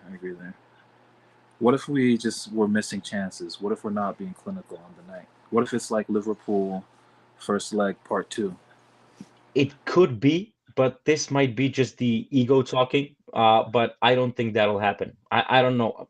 I don't have really a good explanation for it. I just don't feel that we'll have that type of game. I think we're over it. I think the win against Liverpool, the penalty shootout, was a big step in the psyche of our players, and I think from here on out we will just roll over all of the opponents. I like it, man. I like it. Yeah. What I didn't like tonight was I was watching Real and Arsenal. I really wanted Real to win so we could face them. Against Arsenal, it's gonna be, I think, a little bit harder than it would have been against Real Madrid, in my opinion. But I think we could still beat Arsenal. Maybe not as comfortable, but I think we can still get the W. Yeah, no, same here. Yeah. Did Arsenal impress you? More, those two free kicks really much, pretty much summed up the whole game. They pretty much won the game for Arsenal, I think you could say. And Rice having those two strikes in the same night, like 2 out of 2 free kicks, scored an incredible free kick. I mean, doing that against Courtois, against any keeper, no one would have saved that. I think it's just like a flash in the pan, a moment. I think it's hard to replicate that. I don't think Arsenal were really good. I think Real Madrid were a lot worse than Arsenal were a lot better. If I'm making sense. Yeah. It was so like it was more of a case of Madrid being so bad than Arsenal being. Yeah. Yes, that's what I think. Like there was like this Russell Westbrook a question, if you remember it. Did you guys win this one, or did they win this one, or did you lose it? Yeah, I think this is a case of Real Madrid lost it rather than Arsenal won. I mean, I don't think that'll happen again till the end of this CL season. Those two free kicks in the same game, I don't think so. Yeah, it's like lightning striking twice on the same spot. Yeah, Or something. yeah, exactly. Yeah. Which players are you looking to like really show up tomorrow for us? That's an interesting question. I feel like Hakimi will be a very key player, like he always is for us, but I think this will be a rather impactful game for him, even more than the usual. I also think just Vitinha and Neves are gonna set the world alight again. Even though they're going up against more physical players, I think that'll be a more that they will pose a bigger problem in the dead balls, not so much in the flow and the play of the game. But I think we will surprise a lot more people again. But then again, they'll just say it's Aston Villa. Let's see you against Arsenal, against Real Madrid, whatever. But I'm still very confident. I love it, man. I love it. Yeah. I mean, am I talking too much? Like you guys, you want to say something? Am I just like talking too much? No, we've been talking for a while, so and you just came on, so we wanted to share your thoughts. Yeah, no, I mean I agree with you. I'm very confident. I think, for example, the Brest game, that game, the second leg, PSG wanted to show the world how good we are, so we showed it by beating them 7-0. And even though it was only Brest, a lot of people talked about that. That's when a lot of people started propping PSG. Then we had that Liverpool game. That was supposed to be the show the world. Like that was supposed to be a 3-0 versus Liverpool, ending the tie in the first leg. But we didn't get it. We lost 1-0. I think the PSG players once again now at the back against Villa. I think the PSG players want like a proving result. And this time they will get it. This time they will Which get game? like a 3-0, 4-1. But let me It's say this, PSG. right? If we lose 2-1 tomorrow, but then we go to Villa Park and we win 3-1 to go through, does that not prove, like, will that follow the trend where we've been so much better, at away grounds under Lucho than at the park? Yeah. Because at the park, we've not been that good at the park. Let's be honest. But when we go to these away grounds, there's a different side. I don't think we've ever been as good, at away grounds, in the history of QSI than these last couple seasons. True. But yeah, I don't know what's the deal with that. There's nothing logically that I can explain to myself why that is happening. Like, why are you so good away, but not as good as home? I just can't find a logical explanation for that.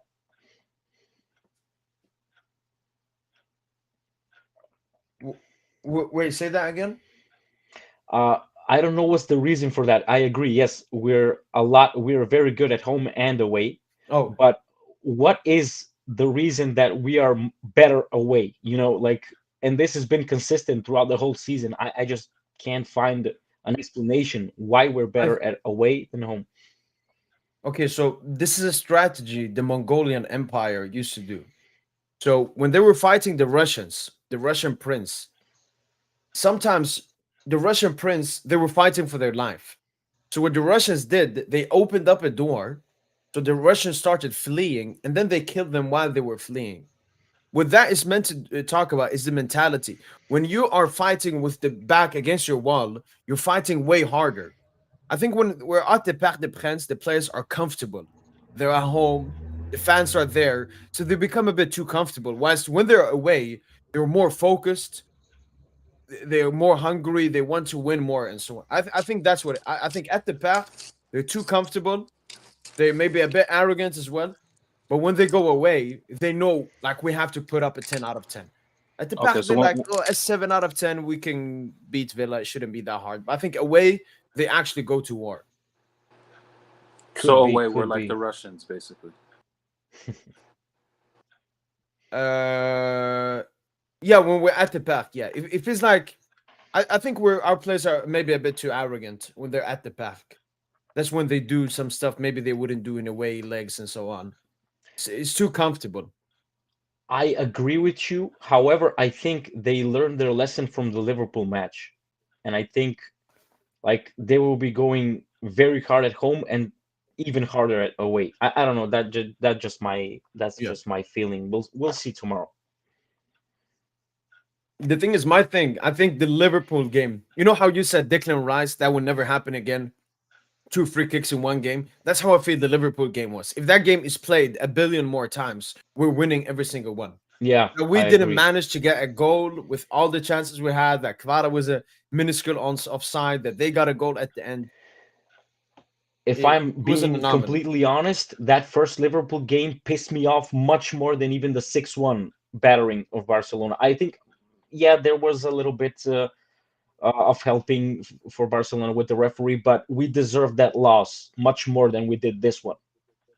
Yeah. This one pissed me off so much, but what got my spirits up was like the game they played, the game PSG played, and when I got to work the next day, like everyone, I've mentioned it before, no one is a PSG supporter here, basically in Macedonia. No one is, and even uh, fans of Liverpool that I know and fans of United and fans of Real were like, "Damn, I haven't seen PSG since last year in the CL semifinals. They just don't watch French league, and they were like, "This is a completely different team, man." And the team is more likable, a lot more likable from all the other fans. And they were like saying, "You know what? I hope you guys win the CL. This is such a great team, such a likable team. They all fight, they play with passion and heart, and Yeah. I can also see that, of course." Yeah. Nah, but doesn't a part of you just like kind of hate that shit though? It's like I kind of like when we were the bad guys a little bit. You know, I kind of Yeah, like when everyone hated us. yeah, but maybe it's just the kind of person I am. I also hated the the decisions we made a lot of the time. Actually, I've mentioned it before. Maybe you don't remember. Of course, you don't. I mean, it was a long time No, ago. I But remember. I remember you hated the bling bling shit. You hated that yeah, shit. yeah, I hated it so much, man. I hated it so much. Like I hated uh, the thing that epitomizes all of this for me is getting rid of Thiago Silva. He was like 34, 35. Don't quote me on that. And then the reason for letting him go is like he's old, and then get Ramos. I I don't know. And that one move pissed me off so much. Yeah, just summed up the whole Leonardo era. I mean, he did some good things, like I said before. Maybe that era was needed for the publicity, but I very much like the setup we have right now. And this is basically this year's PSG team. I feel like they've listened to me, like like they've seen into my dreams. They like been into my head, and they like, oh, let's listen to this guy. It's a little bit arrogant maybe to say, but for the last 10 years I've been screaming at the TV this same thing that's happening right now. Bro, why are you getting Ramos? Why are you getting Messi? Just get the Parisian youngsters. Just buy some youngsters. Just do it like Bayern do. There's a new upcoming French player in like Rennes or something. Just buy him, like Bayern does in the German league. And of Yeah. course, those players will have much more heart playing for the team. They're younger. They're French.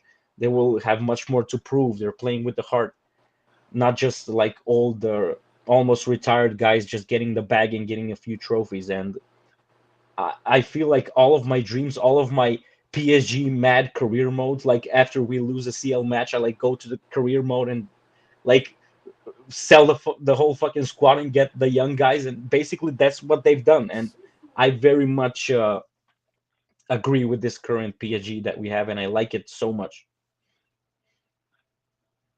No, Yeah. I mean, a lot of people. So I agree with you that like when the Mbappe era started, every single PSG fan wanted Neymar, every single PSG fan wanted Mbappe. No one was against that. But I think after we reached the Champions League final, that's when we started overdoing it and making mistakes. As you mentioned, getting rid of Thiago Silva, signing Messi and Sergio Ramos. Obviously, COVID affected us as well. Yeah. Like we couldn't spend that much money, but obviously we made a lot of stupid. It's like we started here when like QSI came in.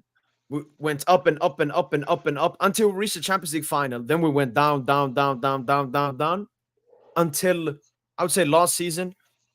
Obviously, Mbappe being there, it was still a bit down, but now we're finally back to like 18, 19, 19, 20. Like this is the best since then.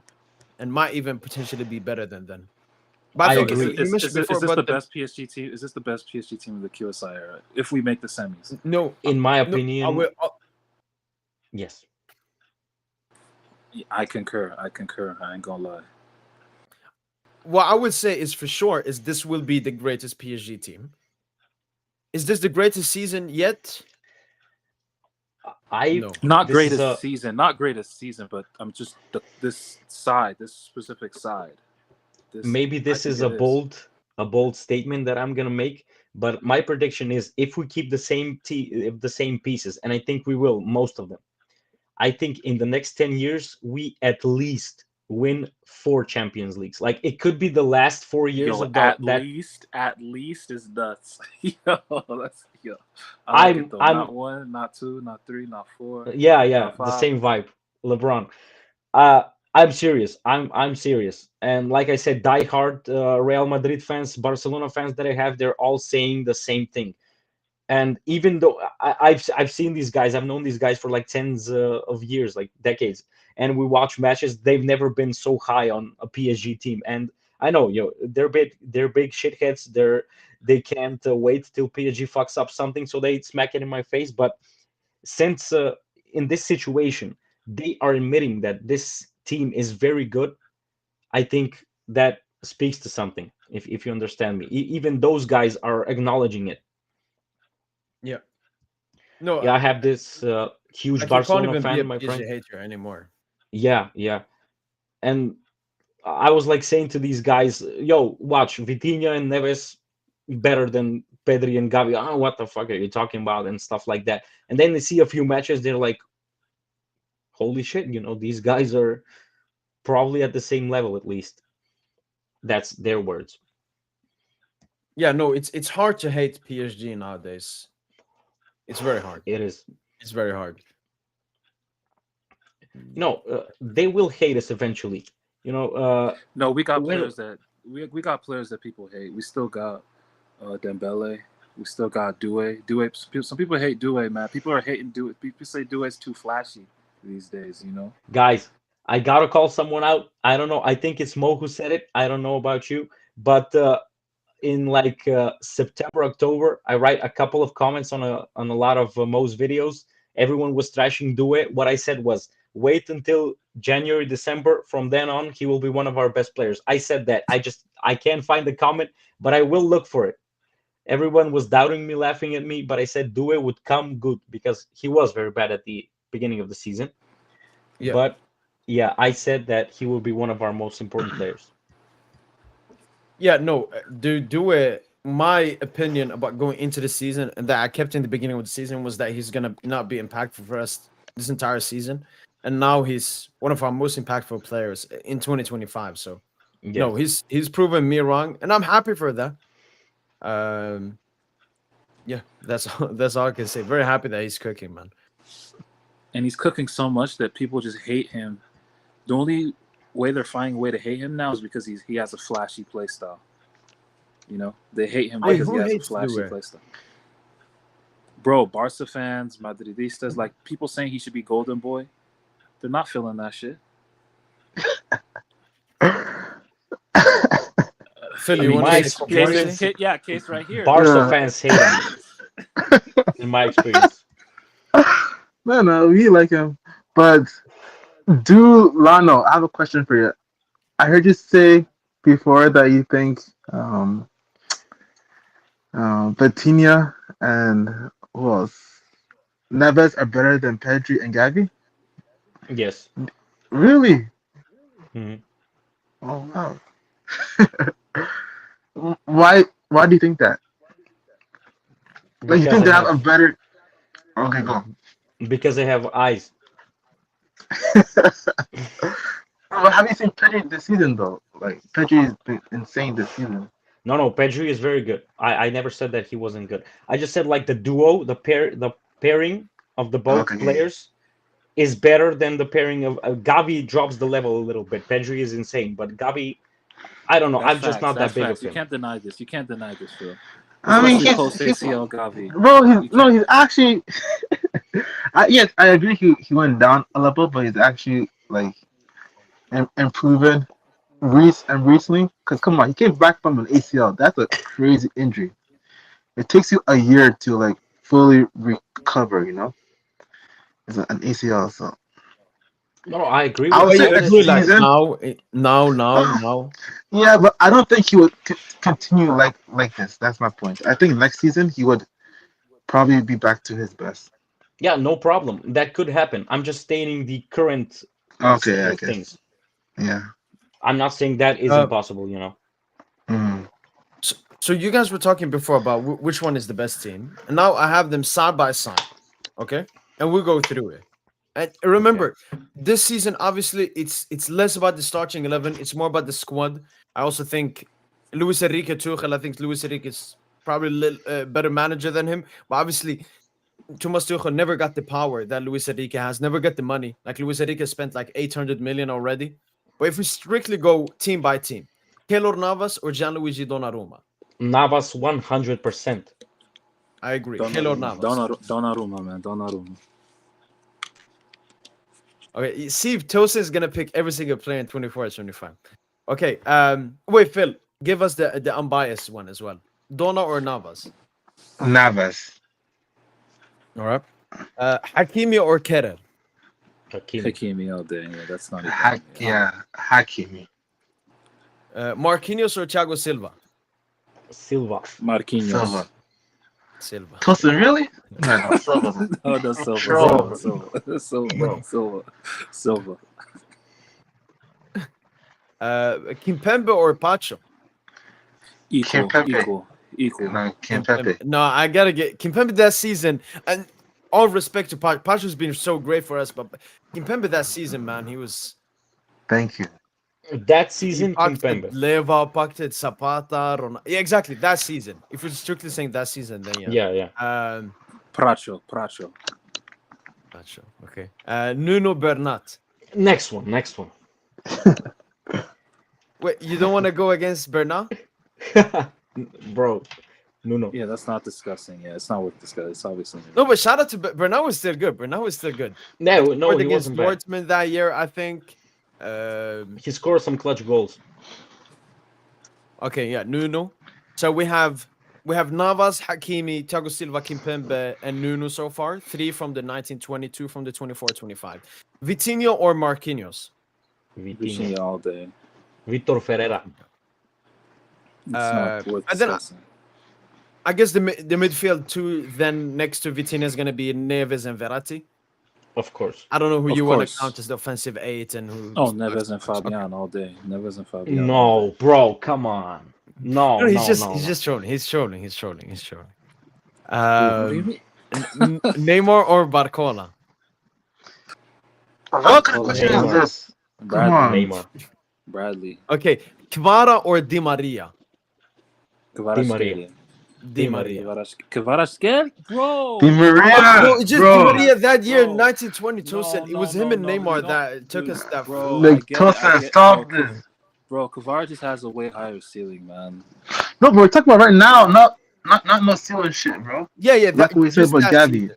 Yeah. Very, very close, but that particular season, Di Maria. For me. Yeah. But I And wouldn't Kvara, clown you had if you picked Kvara. And Mbappe or Last- Dembele? Okay, yeah. Dembuz. Oh, Demboo's Obviously, a bit Ah. unfortunate for Mbappe that he had the injury for the knockout stages, but I'm picking Dembuz. Okay, fine. You know what? I'm picking Mbappe. Yes, sir. You can't be traitorous like this, man. Bro, I am gonna be kicked off this show immediately if I start talking about Mbappe.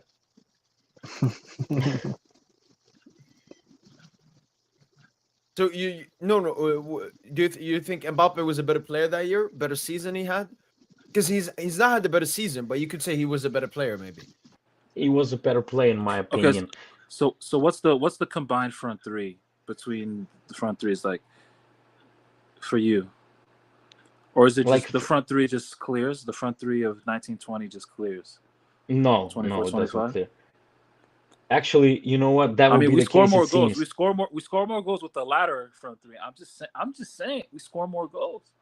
Yeah, but in my opinion, like Marquinhos having him as a CDM and like Gana Gay, I think it would be very crucial to swap them out with Vitinha and Neves. I think it's a whole another.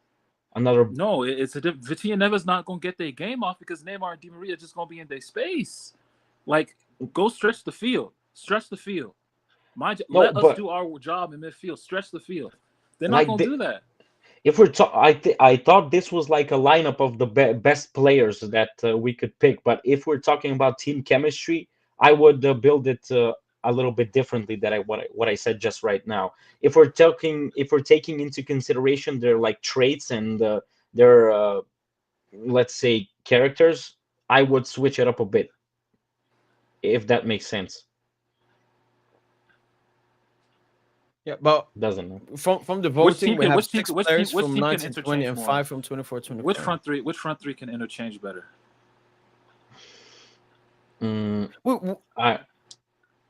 24-25. Like Di Maria couldn't really play on the left or false 9.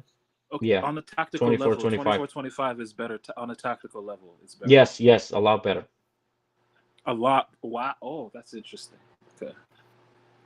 If we're talking about interchanging in like the team play, of course, like Kvara had an insane like defensive showing against Liverpool. Neymar, I don't think would have done that. Mbappe wouldn't have done that. So, yeah. No, but imagine if we had the green players from both teams together. So we had the Navas, Silva, Kimpembe, then Hakimi, Nuno, a Vitinha, Neves, Verratti midfield, and a Di Maria, Neymar, Dembouz attack. Wait. Did I hear you say that you don't think Neymar could like play well against Liverpool? Is that what you said? Me? Or did I hear something? No. Oh, Neymar. Okay, sorry. Yeah. No. I just said if we take the midfield from this year and the attack from the previous years, it would have worked a lot better, I think. Okay. Like if we had a Verratti, Vitinha, Neves midfield with Neymar, Mbappe, and Di Maria, I think it would have been insane because Di Maria still had a lot of work rate.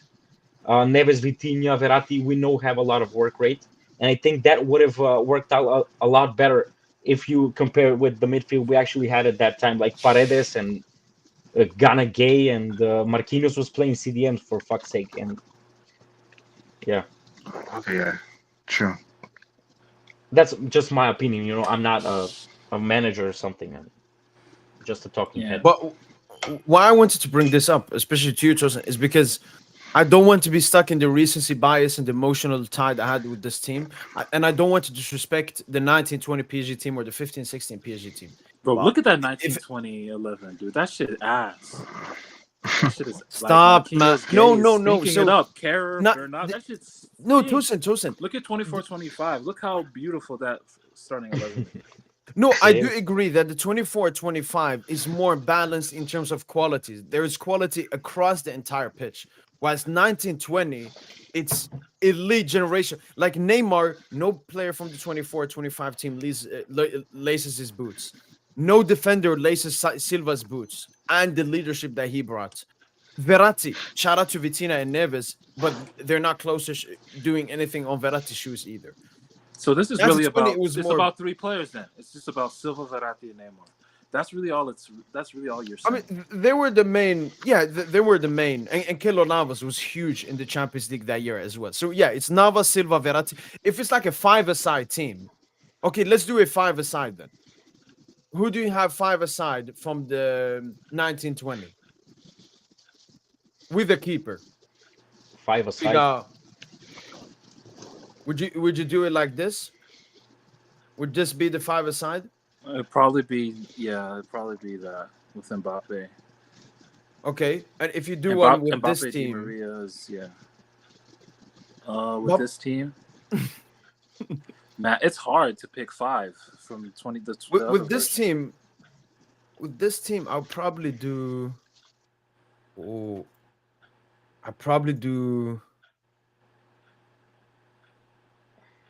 Yeah, I'll probably do this. Like, what 5-a-side is better here? Obviously, the 1921. Yeah. Clears it. Yeah. So I think it's more than 1920. It was more surrounded against peak players. Whereas this team, we have so many great players. Kvara for Neves is a discussion. Kvara for Neves is Oh a no discussion. no Kvara for Neves sorry is a discussion. no. It should be Kvar. I did that wrong. Oh, I mean 24-25 low key washing it. Stop, Toastin. No, 24-25 is still elite. It's still elite. You know what I would do? I would change Nuno with Hakimi, and no, I would put in Vitinha. Yeah, I was thinking about Neves because he's a little bit more agile, better defensively. More versatile, yeah. It's close, but having 5 aside and Neymar on your team, I think he's worth like 3 players in a 5 aside. Yeah. Okay, so someone wanted me to do 15-16. It's really just Neymar tax. All this shit is just name. Y'all be on Neymar's dick too much, man. Bro, he's too good. That's y'all need to get on the y'all need to start the agendas back with Neymar, man. Like the way he be disrespecting us, man. I mean, I don't, him saying Barca will win the UCL, I don't take that as disrespect, especially because he's twerking to join Barca as well. No, just he likes us more. That's why, man. I couldn't care. I don't think so, but I couldn't care less. He does, Mo. Come on. No, what do you mean you don't think so, bro? God. Mo kills me. Wait. Okay. 15-16. What we do here then? Trap against Donna. Obviously Donna. Don. Aurier Hakimi. Hakimi. Silva Marquis. Marquis. Silva. Yeah, Silva. Wait, I had the Presco. It was Luis, right? In 15-16. You could put Marquis though. You could low-key put Marquis. What was he start? Because I remember he played sometimes right back. He ended up starting. He was the third. It was David Luiz in the beginning, but then towards the end of the season, he ended up starting. I think so as well. Oh, what the fuck? Okay, so Luis Marquis. I mean, I think Pacho wins it, so it don't matter. Yes. Tosin, you think Pacho wins it as well? Yeah. Maxwell or Nuno? Nuno. Yeah, this one is tighter than the Bernal one. Yeah. It's a discussion. It's a discussion for sure. I'll just edge it. I'll edge it to Nuno. Agree. Motta Vitinha. Me too. Motta. Oh, now you're dropping the 24. You know, I'm not so sure. Motta is il professore, man. Like every pass, it's so weighted. It's weighted so beautifully. Like for me, this is the closest one in the whole starting lineup. I'm not sure about this one, bro. It's literally 50-50 for me. Okay, you know what? We'll come back to it. Verratti, João Neves. Verratti. Pastore, Fabian. I hate both of these guys. I'm sorry. I hate him. Oh, you hated Pastore? Hell, what? You hated Flacco? No, I hate Fabian more than Pastore, so I'll say Pastore.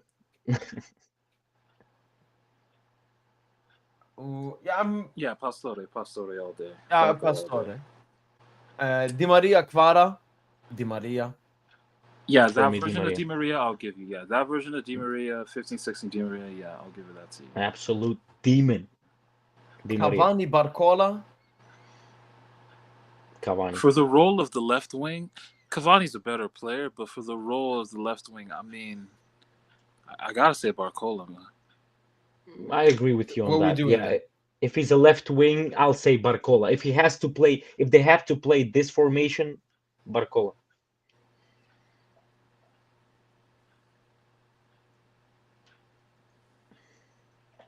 And then Ibra, Dembele. Dembele all day. Ibrahimovic, my favorite. And this is Ibra 15-16, his best season as well. No, I think I might have to give it to Dembele, man. No, Because Ibra had Are that you missed serious? one versus City. Yeah. That's how you doing it. That's how you doing it. Damn, Ibra's your favorite player too. Okay. No, I Welcome to mean the that dark just side. shows. No, listen, Dembele might already be the second best PSG player I've seen.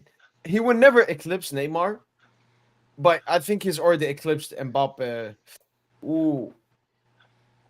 Yeah, I think he's eclipsed 21-22 Mbappe and 15-16 Ibra, I think. We got to get to make the Their semis season was first. done by now. Let's make the semis first. No. Their season was done. Both got knocked. Ibra knocked out in quarters. Mbappe knocked out in round 16. Let's make the semis first. I'm not sure if that was Ibra's fault, to be honest. Nah, Ibra sold the City tie. Let's not lie. He sold the City tie. He sold He it. Let's did. not front, bro. He sold it, dude. But I don't know, having Barcola and Neves and Verratti in the midfield and Vitinha, I think would have played out differently. Wait, did we say Mota? Or, wait, I'm gonna say Vitinha. you say Vitinha Nah, to it's Mota. for Okay, me. so Mota for me, dude. Mota is low key better than Verratti, dude. I don't have that many memories of Mota, to be honest. I started like watching PSG 2012, and then more matches I started watching like the season after this, like the 16-17 season. I started watching them more regularly. Yeah, Moto's peak with us was like 12-13 to like 15-16. So the seasons which I was least watching PSG. Maybe that's what I'm missing here. Okay, but looking back at both teams compared, the old teams have won both times. Or this one was a draw. I think most of us said Barcola instead of Cavani, if I'm not mistaken.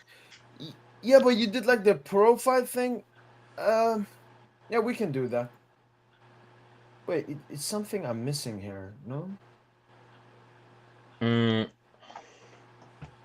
I think we said Pacho. Pacho Green. Pacho Yeah, Green. And Donna also. And Donna, yeah.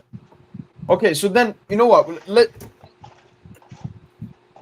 Oh my God. But yeah, in terms of a successful season, I think if we reach the semi, especially because we have undefeated in the league as well. Yeah, I think this is if we reach the semi, then yeah, this is already the best season for PSG. We will.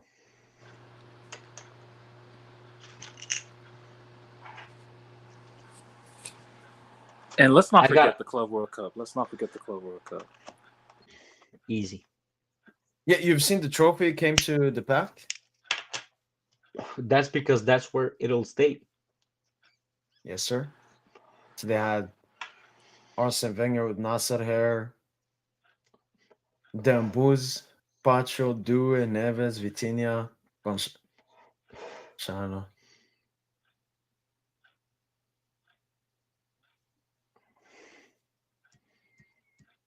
It's a beautiful trophy, man. It is. All those engravings. For me, Club World Cup is like a safety jacket. If we do not win the Champions League, then I will go to Club World Cup. If we win the Champions League, I will still want the Club World Cup. But I use it as a safety. Yeah, but I need the use it UCL as a safety person. net. We need to. That, I've been using the Club World Cup as a safety net since preseason, man. Since you know what I didn't like about it is that real or are those just rumors? I'm not exactly sure. Like that you can recruit 6 players which are not in your team originally to play. Is that real? Yeah, you can. Yeah, like a 7-game loan. I've seen those reports about it. I need to read it, like from a official FIFA website. If that is official, me personally, I think it like devalues the trophy. I don't know. It just seems it not so serious. I mean, of course, it's a cash grab. Everything is a cash grab, but it just makes it too much of a cash grab. If you ask me, like, it's too fake for me. I don't really put much weight on it if that is real. It's probably fake. I think It's probably fake. I think the main reason, I also read that potentially this is only applicable to some clubs, because where this first report came out from was when one of the that works in the board at Pachuca, he said this. So maybe this is only for Mexican teams, and I think this is something that's going to be mostly used by the lower teams. So like a Pachuca loans, I don't know, a Carlos Vela if he's still playing or something. I don't think like the bigger teams. I don't think like a PSG is gonna loan I don't know, a Bukayo Saka or a Lamine Yamal. I don't think that's gonna happen. What could happen? Maybe PSG loan Thiago Silva. Maybe PSG get Verratti on just a small tournament. But yeah, I don't think they're like not big gonna do players that. are gonna move. I don't see that. But that's like I hope that's that not doesn't gonna happen. That's not happening. That's not happening. I don't know. For me, it just seems silly. We're Like gonna a get like a players friendly. back though. A lot of contracts they end I'd say June 30th, and 15 days prior to that date, that's when the Club World Cup starts on the 15th. Yeah. So what's really gonna happen is a lot of our players will be coming back. The players we've loaned out, like the Colomwanis and stuff, the Asensios. Isn't the last day 30th of June? Yeah, Isn't that when contract signs? Because I read that Colo would be part of the Club World Cup. yeah, So with it is June with 30th. PSG, but unless we can offload him sooner, or maybe we just don't put him in the squad to go. But yeah, players like Colo, Asensio, Renato Yeah. Sanchez, they'll be on our books. So I don't see us getting extra players for this tournament. I hope we don't.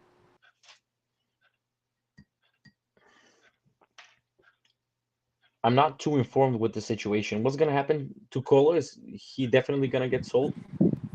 Yeah, he's gonna go to the Prem. He's going to the Prem. Good riddance. Yeah, he's gonna be at the Prem. I'm waiting for that Xavi Simons stimulus package as well, man. We get 25% of the transfer fee to wherever he goes. So You I think he'll hope be he goes sold for this like summer? I hope so, man. I hope a Premier League club is desperate enough to pay like 90 million euros or something. I hope so too, but I don't think he'll move this season. I don't know. I may be wrong.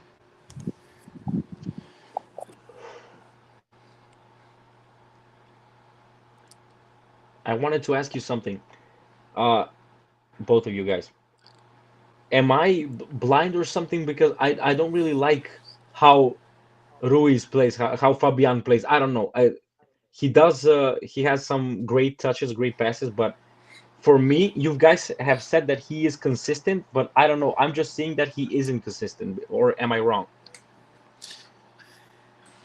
You just said he has some great touches, great passes. You gotta learn to appreciate those great touches and great passes, man. That's Yeah, just but all it is. I think he's just a little bit, I don't know, too slow, I think. Or Yeah, or am clunky. I? Yeah, he's like clunky Yeah, a lot of the time. he's like by far the least athletic player in the squad. And we Yeah, have a yeah. very athletic team. Quick, fast, strong in See, duels. but for a player that's not athletic, he does make a lot of high intensity runs. He does make a lot of runs down the channel. He does make he covers just as much ground as like Neves and Vitinha, if you actually look at the numbers. So He covers ground. this was my question leading up to this. What would be the price that you would sell him for this summer, if someone wanted him? 50 million. The 50 issue- million euros. The issue with Fabian, I think his contract ends in 2027. Yeah, so he only has 2 years left on his contract. It is 29. 50 Yeah, million. he just turned 29. 50 million. Me personally, I would sell him for 30. Nah, I gotta get 50, man. I might compromise to like 45. Yeah. I think he's I like mean- too old for that price. For me, when I look at our midfield, and if we want to buy a midfielder and go rid of someone, obviously you look at Fabian and his age. But I think Fabian is such an important player in the team. His versatility, his experience, and Luis Enrique loves him. Like he's one of the fan favorites of Luis Enrique, and he wants him to extend. So Fabian if you had wants to, if you had a choice, I to think keep he will one extend. player, if you had a choice to keep one player, Fabian or Kangin Lee or something, like who would you? Oh, Fabian. No, Kang is getting sold 100% this summer. I would sell Thank both you for of the them. shirts. You said both? Okay. I would say Warren ahead of Fabian, I think, maybe. I would also like sell Akliush, Warren, though. The ability. but Like, for if- like at least 80 million. But no one's gonna pay that. Oh, for Warren. Yeah. Maybe a Prem team, maybe a City with Pep. If Man, he would become a Fabian beast goes, under Pep as well. if Fabian goes, you gotta get me Akliush. And if Kang goes, you gotta get me Cherki. So like if Akliush. it's like if you sell Fabian and Kang to bring in Cherki and Akliush, I'd say that's a win.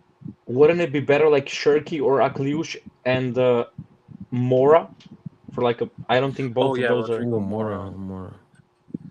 I think it's I more. would be. Yeah, Yeah. that's interesting. Sorry. I would sell both Fabian and Kang and get either Akliush, like you said, Cherky. I wouldn't get Cherky because I don't really like his attitude. I think he will be giving us a little bit back of the drama, which I didn't like at all. I would get Akliush and I would get Mora. Okay, you feeling? What more? about Lookman? You guys don't like Lookman? Ademola. 'Cause he only has 1 year Um, left on his contract in the summer. If we could get him for cheap, I would like him instead of Akliush. I think we need a little bit more experience in the team. We've got enough youngsters. Yeah, Lookman is a great goal scorer as well. The only is and can play false nine as well. Rather him than Akliush. Lookman. Yeah, Oh man, that's tough. he would be Okay. cheaper as well. The thing is, what I've seen Dorlano is that Akliush is PSG's #1 priority target this summer. Like he's the first. That's player we according. want to That's buy. according to that clown though. That clown source. What's his name?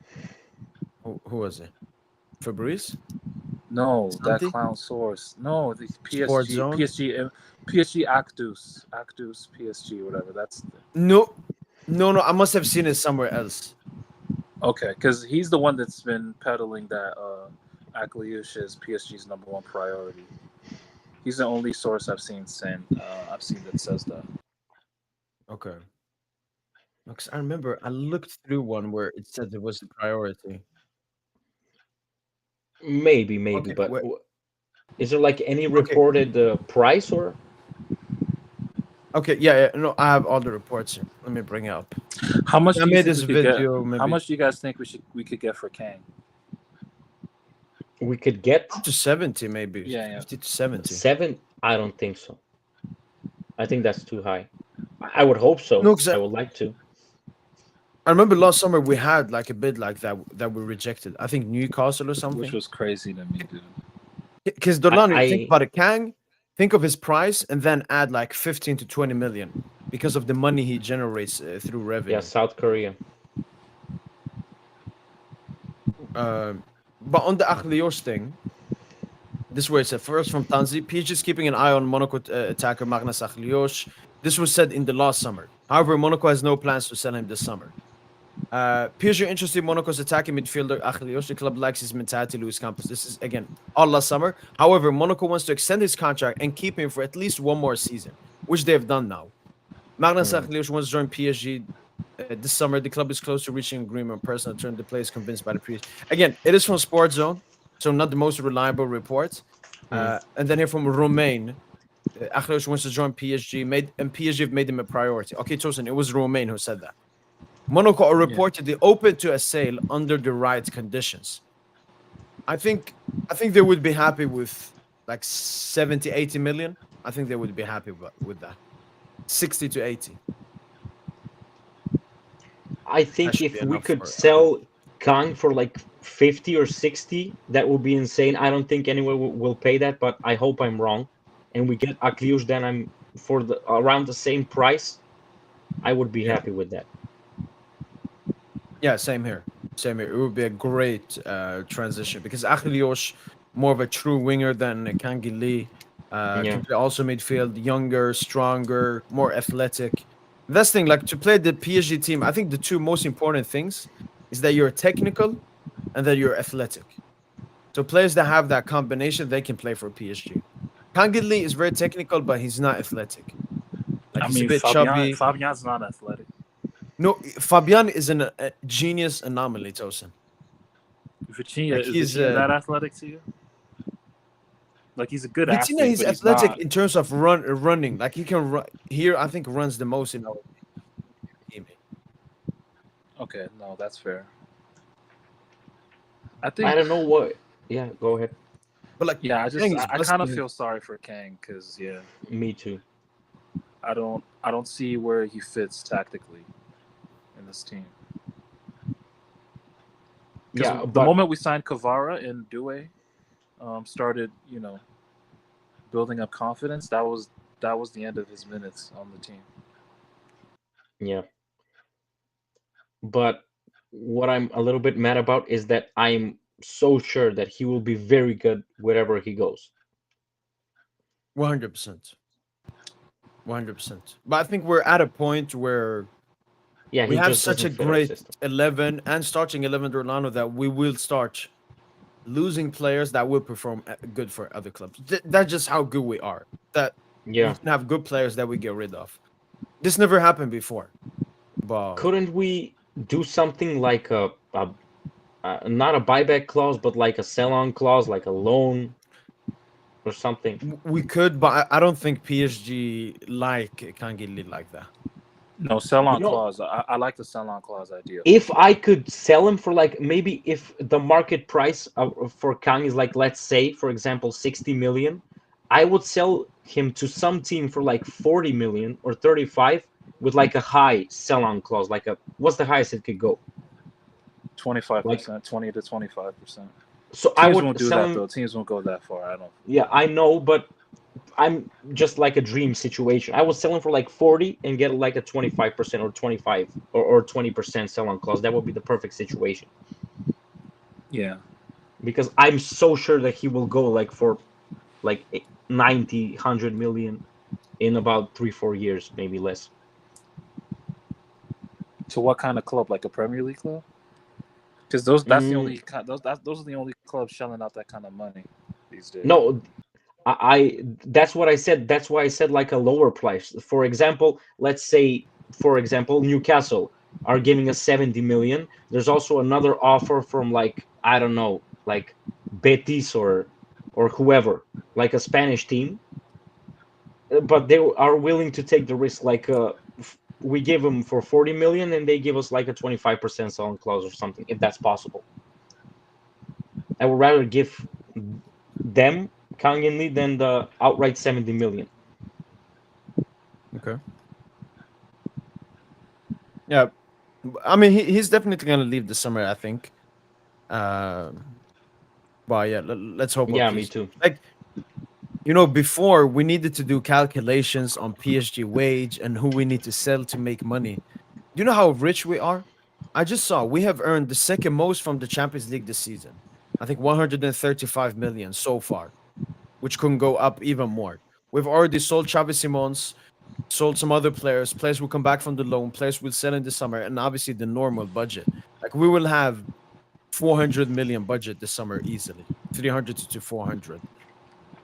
Honestly, bro, like I don't see us spending more than 150. Like we don't need to spend that much. I agree. And I don't think we'll make an Isaac like a 120 to 150 signing. I saw a Verts comp, and I think Verts is the one I want the most now. Yo, no, Verts if is that's so good. available, do it. If that's available, you gotta do it. But I don't see it. Yeah, I don't think so. I would want it to happen, but I don't think so. I think the most realistic thing and the best thing that we could do next summer is just like fill out the holes in the team, like change, like sell Kang In Lee and get another like right winger, like replacement of get a right back, a replacement right back. I think that's crucial because Hakimi's been playing like We every need game. like 2 new center backs as well, 2 to 3 new center backs. Why Bro, do you say that? Pacho, the only dude that you can really trust at center back. Like everybody is in question, apart from Pacho. How do you guys feel about Beraldo? I don't really like him too much, but he's still young. Maybe he'll come good sometime, but I don't. Yeah, but Currently, Pacho I will. don't really like Let's him. be real. Pacho will never be like his ceiling is like third as a like a third center back in the rotation. Like he's not a starter, but he's like the next man up. That's like his ceiling on this team. I don't see Beraldo being like a starter week in week out for Paris Saint-Germain. No, of course, I don't see it right now. But you said Pacho. You don't trust Pacho like starting? You don't think he'll No, I said. improve even Did I more? say Pacho? I meant to say Beraldo. I'm Yeah, talking you about said Beraldo. Pacho. You said Pacho. My bad. I meant Beraldo. Not Okay, Pacho. that makes sense now. Yeah, I agree. I agree. I would like keep starting Pacho. Of course, he's been so good, and I think he'll just improve. I would keep Pacho as the starting left center back. I'm not so sure about Marquinhos, though. I think we should cash in this summer if we can. Like if a 60, 70 million dollar offer comes from Saudi Arabia, Saudi. I would ship him off right away. I don't know who I would get. That's the problem. I don't know. Who do you guys have in mind? That's for the front office to figure out. Yeah. Yeah, I think definitely a backup right back. Hakimi along with Vitinha, I think are the most crucial players for us to play like we're playing. I don't think any other apart from Dembele, like those three players, I think are the most non-replaceable in the team, in my opinion. So Yeah, I no, think I hear you. we have to get a backup for Hakimi. I think he changes the whole way we play. If he doesn't play, I think we're a lot worse. Would you be like good with a Vanderson or something for Monaco? As a backup, yeah, why not? Just so he can fill out, play a few League One games before like Yeah, the I like him the Champions League most, to be matches. fair, for the backup spot. I think I don't know if he would be willing to be a backup. Yeah, but the thing is, he Barca are interested in him, and he'd just be a backup there as well. So it's like, would Yeah. you rather be a backup at Barca or PSG, where Lucho rotates a lot? Yeah, And Hakimi will be off to AFCON. Like he'll play a lot more with us, I feel. he would. But isn't there like a third option for like some La Liga team or some Prem team which he would be like the first option? Wouldn't he rather accept that or? Yeah, but he's Brazilian. I mean, they don't really like England. True. I hope so. I hope we get Vanderson. But yeah, for center back, dude, like I'm trying to invest stocks in Upamecano, man. Like I know he has a dodgy reputation, but I feel like we could make him reach the potential, the high potential that he actually has. I hope you're To right. replace Marquis. I don't really feel the same way about him. I think he's like a regen of Marquinhos. He has I don't like for our center backs to have like a weak mentality. I think he has one. I'm not so sure. I haven't watched too much of him from what I've seen.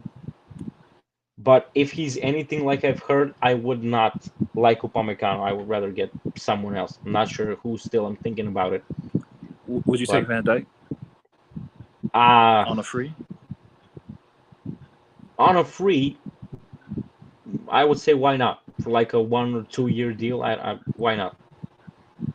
Interesting. Okay. I mean, I know he's older, but we need at least one more experienced player in the team, and I'm not sure I'm too comfortable with Marquinhos being our captain. He's been good so far this year. He's been good. There's a few mistakes here and there, but let's see what happens. Yeah, like I'm over Marquinhos, bro. Like, it's actually a very unpopular opinion in the PSG community because a lot of people really love Marquis. I feel like it's unpopular, man. I feel like I guess you, like most people really love Marky, man. Like, cause he's a club legend. Like, you can't take that away from him. No, I'm not taking that away from him. He is a club legend. I would say even bigger than Thiago Silva for how long he's been at the club. But that doesn't mean he's a better player than Thiago Silva. No, he's not. Yeah, I agree. But yeah, they I- don't I'm want s- to get rid. But if you can get money for him now at 30, now is the time. It's now or never. You have to Yeah, get I'm money for thinking him. the same thing. If Saudi were like to come in with like a $90 million offer, 80 million, 70 million, right away, pack your bags, Marquinhos. You're going to the desert, my boy. I'm still trying to think of a center back we could get in the place of Marquinhos, and I'm not really so sure. Like you said, Van Dijk is an option, but I'm not sure. Oh, right, Konate. What happened with all the Konate rumors? I'm not feeling Konate, bro. But I mean, I think he's right now he's just weighing up the offer from Liverpool and waiting on PSG to make an offer. He already has an offer from Liverpool, So so he's just you waiting on us like to make an offer. Upamecano more than Konate? Yeah, I think he's way more complete. How so? Like, what are his advantages? Like he's just as athletic. He can cover just as much ground. He's just as fast. With the ball, it's not even a comparison. Like he's just way better on the ball. He has to defend more space than a Konate. Like at Liverpool, you know, they have midfielders that limit their exposure. You know, whereas at Bayern, there's no positional discipline. He has to cover 40, 50 yards of open space with Upamecano. So it's different. That's a great Like point, he's given actually. way more responsibility. I haven't thought about that. That's a great point, actually. You're right about that.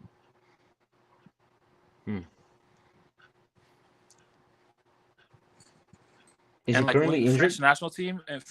yeah, he is injured. Which I think is now the perfect time to just swoop in, you know, just get him right now, and get him ready for the next following season. I have another proposition, but he wouldn't agree to it. He's a starting center back at Bayern, right? Or he isn't starting all the time. Don't say Kim J. Don't say Kim J. So if we could get, for example, if we get Van Dijk on a free, would you like to get Van Dijk as the starting and Upamecano as the backup? That would be insane, right? No, No, Upa is that too would good be to be a pretty great. backup. Yeah, Upa would Yeah. start. He would come in and he would start. But if you get Van Dijk on top of that, then like the competition is really that's top notch. You have 3 starting level center backs, potentially 4 if Lucas Hernandez could find his legs again. I don't know if that'll happen. I have a hunch that they might bin him, like Lucas Hernandez. I don't know. I don't know. I kind of trust Lucas a little bit. I don't know. I have this trust in him. If he could play like a left center back, like a backup after Pacho, I think he would do good. Yeah, I think the thing he is, has they're gonna look at his wage. They're gonna be like, oh, he's the second highest paid, or he's top 3, top 4 highest earners. He's not worth this. So it's like, get out of here. That's you know how the front office is, right? I understand. That's how they're gonna look at it. But I would much rather have him as a backup than Beraldo. I agree. Bro, I would sell Beraldo as well, man. I would sell him too, but we would That's what I'm get, I saying. Like, think, less. none of these center backs are in the clear except Pacho. Pacho's the only course. center back you keep. Everyone else is like there's a question mark. I agree. We've been missing a player like Pacho. He's been low-key one of our most important as well. Yeah. Kimpembe, oh man, Kimpembe gonna get sold as well. I hope he gets sold. But we would get like what, 5 million for him? Suitors? Yeah, we wouldn't get shit. just wonder what club would be interested in him. Imagine him going to FC Paris. You know, they just got the investors with Red Bull and Arnault, the guy that owns like Louis Vuitton. Yeah, that's his level. Imagine him going over there. You know what? I would like to see that. I would like FC Paris to be like a strong team in League One. Yeah, they're just like the little brother team. They're Yeah, actually they're second. They're second right now. Or no, are they still third? Or no, I think they're second. They messed up a couple of matches. I haven't seen the table in a No, long because time. Con FC drew with Metz. They drew 2-2. Yeah, but they're 58. So where are they How now? many Second matches? or third? They're second, yeah. Yep, I can't even recall a match against them in the cup. Have we ever played against them? No, I can only remember like preseason, mid-season. Like Yeah, friendly. preseason, yes. I was thinking like a competitive match. Let me see. Let me see if we've ever played them.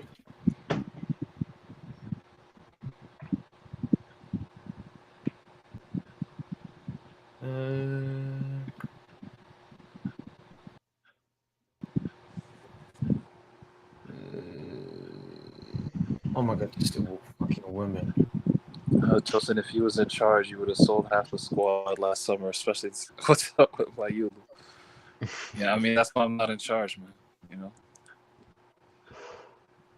know? Van Dijk contract just yet to be confirmed, just matter of when. Okay, so yeah, Van Dijk is resigning apparently. Yeah, I just read this guy's comment, Elliot. And yeah, Huijsen. What happened with Huijsen? Weren't we supposed to get him last summer? Or am I? Man, yeah, we should have got him. Last summer was the time to get him. Yeah, we choked. We bottled it. I don't exactly know even why it didn't happen. I was hyped about that reported. one. Yeah, I was hyped too because I remember his goal with Roma. That clip of his goal with Roma. Like I was like, "Yo, we gotta sign this dude, man. He's like 6'5". Yeah. When I saw that he was 6'5", I was like, "This is the type of center back we need, like a physical presence." Like Marquinhos is what, like 180 centimeters, like 6 foot, barely he's like 6 foot. 5'11", dude. He's like 5. Yeah, he's like 5'11". He's like a manlet. That's, I don't know. And there's a few matches in the CL I remember from years back, like when the cameras are like on the filming like the faces of the players before the match, before the kickoff, and you can see like you see the captain's armband on him. I mean, he's like scared. He's like this. He doesn't know where he is, and that pissed me off so much. I'm like, this is our leader. Come on. Yeah, man. So wait, who would you give the captaincy to if Marquinhos were to leave? I don't really like that Hakimi is the second captain, but I get it because he's been the longest here out of all the current players. But I don't feel like he's too vocal or something, if that makes sense. I don't know. I would give it to there's not too many vocal players. I would give it maybe to Vitinha. Okay, myself. But who's more vocal to you, Vitinha or Hakimi? You know what? I haven't seen them. I haven't seen both of them like do anything on the pitch, like scream at someone or do anything like aggressive on the pitch. So I don't know. For me, I trust Vitinha a little bit more. I think he's more rational. Hakimi, he's been very good this year. Of course, the best right back in the world. Last year he was good as well, but he has some fuck ups sometimes. But I don't know. For me, I just think Hakimi's issue is he's a hothead. That's the thing. Like he's too much of a hothead. Yeah, me personally, I would give it to Vitinha. But a few years on the line, I mean, if it wasn't a factor, how much any player? Yes, Neves right away. I would give it to Neves right now if I was at PSG. Yeah, the thing is, I would give it to Hakimi, but like the only drawback with Hakimi is he's just too much of a hothead, man. Yeah, Like if that's you were what I to was go thinking. to the referee, like he damn near slap him. Like if we get a wrong call. Yeah, I feel if Vitinha is a little bit more cold, more collected. Yeah, he's more calm. Yeah, doesn't get yellow cards. Just Yeah. people saying Warren for captain. I just He read that already comment, bro. Bro. Earned, not deserved. 'Cause I already know that this woke club is already preparing that. Dolano, I don't know if you remember, but the Stade de Rennes game, Warren was given the captain armband just because it was his birthday. Birthday present. Just man. because He it got was That his is birthday. disgusting. Disgusting. I Because mean, imagine you're Warren. How are you supposed to be hungry and motivated when you're just given everything? High wage, girlfriend from the club as well. Like he's such an industry plant. We need to get rid yeah, of he him, is. man. He is. Stuff like this just makes me so mad. Haven't they learned anything from the Mbappe saga? Like we bend over backwards for this guy, and they do it again to some extent. Just stop the bullshit. Come on. Yeah, look, you could like if Dembele now gets like I don't know a higher wage or something. I don't know. I don't think people will be mad because like he's been He doing it deserves it. importantly and so on. But Warren, he doesn't. He's played at this club for 3 years. He's had a 5 months period where he was insane. One of our best players. Yeah. But he shouldn't be the sixth highest paid player. Like he's paid more than I think he's paid more than Kvara already. He's paid more I than think he's paid Vitinha. more. He makes. I think That he's the is highest I earning think it disgusting. was midfielder. 850 and Vitina was 900. I think he's the highest earning midfielder on the team. Bro, you don't. Why is PSG doing this? You don't own. You don't owe Warren anything. He owes you. I mean, you put him out in the limelight. Why are you bending over backwards for this guy? I mean, he would have stayed even if they offered a smaller wage. I would think. Nah, he's got an influential agent, man. George Mendes. Yeah, is, that- you know George Mendes. Yeah, he's the issue. Because Dolano, George Mendes is doing the same with Yamal at Barca. He wants Yamal to be the highest paid or like top 3 at Barca. You know what? I don't understand all that manager bullshit. I mean, of course, I'm not in that world, but I'm somewhat connected to it because my family, we run a business and I do negotiations with people all of the time. And like people like that who like demand this and demand that. I don't know. I don't know how such big corporations like clubs can like bend over backwards for one player and one guy. I can't understand it.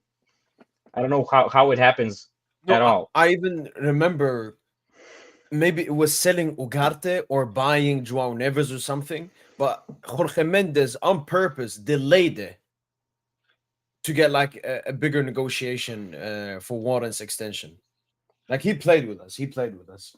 No, to that I would say, bro, you are one guy. I'm Jorge Mendes. I've managed this and that, bro. I don't give a fuck. I'm PSG. Yes, this is my player from the academy, but if you're gonna act this way with me, if you're gonna bite the hand that feeds you, then fuck you. Go to Marseille and fuck off. Yo, George Mendes is powerful though. Like he got Barcola. He got Vitinha. Neves. We got a lot of his players, dude. Bro, I don't know. If the players can be swayed by the opinion of their agent, I don't want him at the club. I don't know. That's just my opinion. No, I agree that Warren basically showed zero respect for PSG when he asked for that amount. Yeah, that's my thinking. It's like an Mbappe move. That's what Mbappe would do. Mbappe would, no, give me more. I want this, I want this, I want this.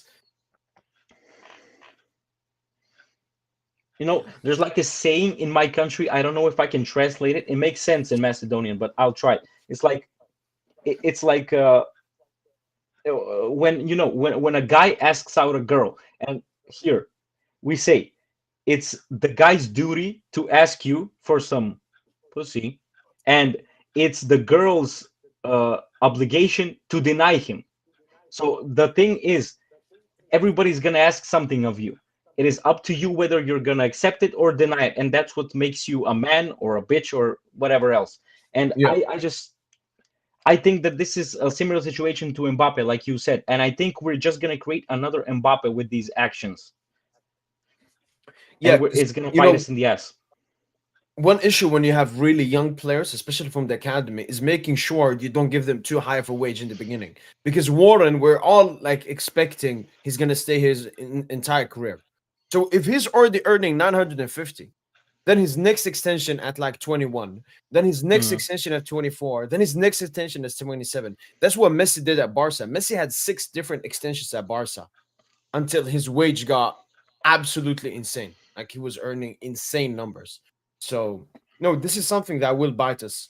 And also, you remember when we had the issues with Nuno Mendes extending? Yeah, I think every single player that either joins PSG or wants an extension looks at the Warren wage and is like, yeah, no. If he's getting that, you got to give me this. You got to give me this. You got exactly, to give me this. exactly, exactly. Not are we creating problems with Warren? We're creating problems within the whole team. Another potential Yeah. drama with the upcoming seasons, and I just cannot understand why they keep doing this shit. I just can't. They got like a billion lawyers and a billion like accountants, and they still do this kind of stuff. I just can't understand it. Like it's Warren's right to ask for anything he wants. It's your right to deny him, or accept it. Yeah. And you just bend down for like a 17-year-old, 8-year-old kid. I don't care who he is. I don't care if he scored in the Champions League final. He won us the final, like scored a hat trick. I don't give a fuck. I don't know. Yeah, like you need to keep your players motivated and hungry at all time, and giving them these stuff is the opposite of that. Thanks, Shiloh. Like you're basically telling them slack off, be comfortable. No, you can chill. Yeah. You can do that. And as you So said, more of like how we treated the big stars. At least we did that to Neymar, and Neymar was a superstar. Now we're doing it to Warren, just because he's from the academy. Just because he's from the academy, that means he deserves everything. yeah, and I'm not mad at Warren. Like I said, I'm mad at the team. And this was also a similar situation with the Mbappe. Earlier when we looked at the lineups from the 15-16 and the 24-25 season, Yeah. I mentioned, if I talk about Mbappe, you guys are going to kick me off. That was a joke. But I feel the same way about Mbappe. I don't hate the guy. It's the same situation. You're a young kid. You're a superstar. You just scored in the World Cup. You scored a hat trick and whatnot. And you got to be feeling at the top of your game, I mean, when I fucking throw a paper ball in the trash, I feel like a king. If I did that, I would explode. So I'm not saying that Mbappe did anything wrong. He asked them when there was a jokes, Emperor Mbappe, when we gave him everything, gave him a huge salary. We basically gave him the keys to the club. Here you go. I'm pulling down my pants, put it in Mbappe however far you want. We basically did that. And I don't understand that kind of shit, And that made me so mad to the team, not to Mbappe, because he was asking, can I get this? And we were like, sure, here you go. You know what? I'm gonna try. Might as well try. They gave him this. Can you give me this? Yeah. Here you go. And we just did that. So I think in life, when I try to look at things, in every situation, every problem I come across, the first person I blame is me, and it's always you. You know what I'm saying? So you create your problems. We created our own problem, and we're doing it yet again. Yeah. No, 100%. 100%. Even if you have valuable excuses, you should always blame yourself, because that's the best way for self-improvement and just getting better all the time. Just obviously not overly blaming yourself, but blaming yourself is very important. Yeah. Um, I actually have to go now. It's close to 9 p.m. But this was I super know. fun, man. I'm not. Oh wait, should I still give my prediction before I head out? Maybe you have changed your Alright. prediction. Hopefully. Oh, actually, no, it's the same. I need to see that ball ass head tomorrow, though. Okay. Oh, for sure, Tosin. For sure, Tosin. I need to see. I'll put Alright. oil on it as well. I'll put oil on it as well. So it Make shines. that shit shiny. Yeah, make that shit shiny, man. All right, man. You take care. We'll do. Durlano, you Take as care, well, man. G. Tosin. Take care, man. Thank Peace you, out, guys. Peace out. Thank you, guys. Have a good night. Oh, Delano. All right. Delano, pleasure having you no, on. no. Oh, no, I'm here. I was saying goodbye to. Oh, to what was Tosin. the- No, because yeah, Thompson. well, my last question would be: do you have anything more to end? Mhm. Because I was thinking already ending it before Tosin said that. Yeah, no problem. It's 4 p.m. I should sleep too. I'm at work in 5 hours. I would like to add that this has been a great season so far, and I think that we will just keep going with the same intensity. I hope Real wins against Arsenal so we can face them and we can face Mbappe. That would be great. But whatever happens, I have full faith in the team. I think we'll win tomorrow. I think we'll win at Villa Park, and I think we'll win against Arsenal, Real, or whoever, the Dream 11. Love the confidence, man. Absolutely love it. We'll do it. I loved your prediction: the 4-1 at the back and then 3-1 away. Let's see if it happens. We'll man. see. Let's see. We'll see. I think so. I think so. Okay. All right then. Mo, thank But you so much for having me on. Maybe I was a little bit annoying. pleasure having you on. No, But yeah. no. Thanks, man. Always a pleasure. Pleasure, Delano. And yeah, hopefully we can celebrate this victory tomorrow. Of course we will. Ales Paris. And goodbye to the chat. Ale You guys Paris. have been great. Shilo Garcons. I think that's the name. Shout out to you, man. Yeah. Thank you, guys. And have a great night or morning wherever you are. Will do. Take care, man. Take care, Delano. Peace out, You man. too. You too. Peace out. All right, then, beautiful buddy, Saint-Germain family. That's been it from boy PSG Int. Yeah, we've discussed a lot. We've discussed actually a lot. 4 hours for a pre-match. Tosin obviously joined. Hopefully he gets good soon. But yeah, I can't wait. The excitement is here tomorrow. We got a very exciting day today with the Arsenal game, with the Inter game, and everything. But it's time for real football. All right, it's time for real football. As I said, I'm gonna bald this head. It's gonna be shiny tomorrow. Unfortunately, I'll be wearing this kit. I wanted to wear the Champions League kit that just got here, but we'll do it with this one. Yes, sir, Bunny. All right, then. To the 80 people watching, as usual, thank you so much for the constant support. And very happy that you guys are enjoying the content this much, the podcast, the live stream, the shorts, every single thing. I'm going to keep working hard.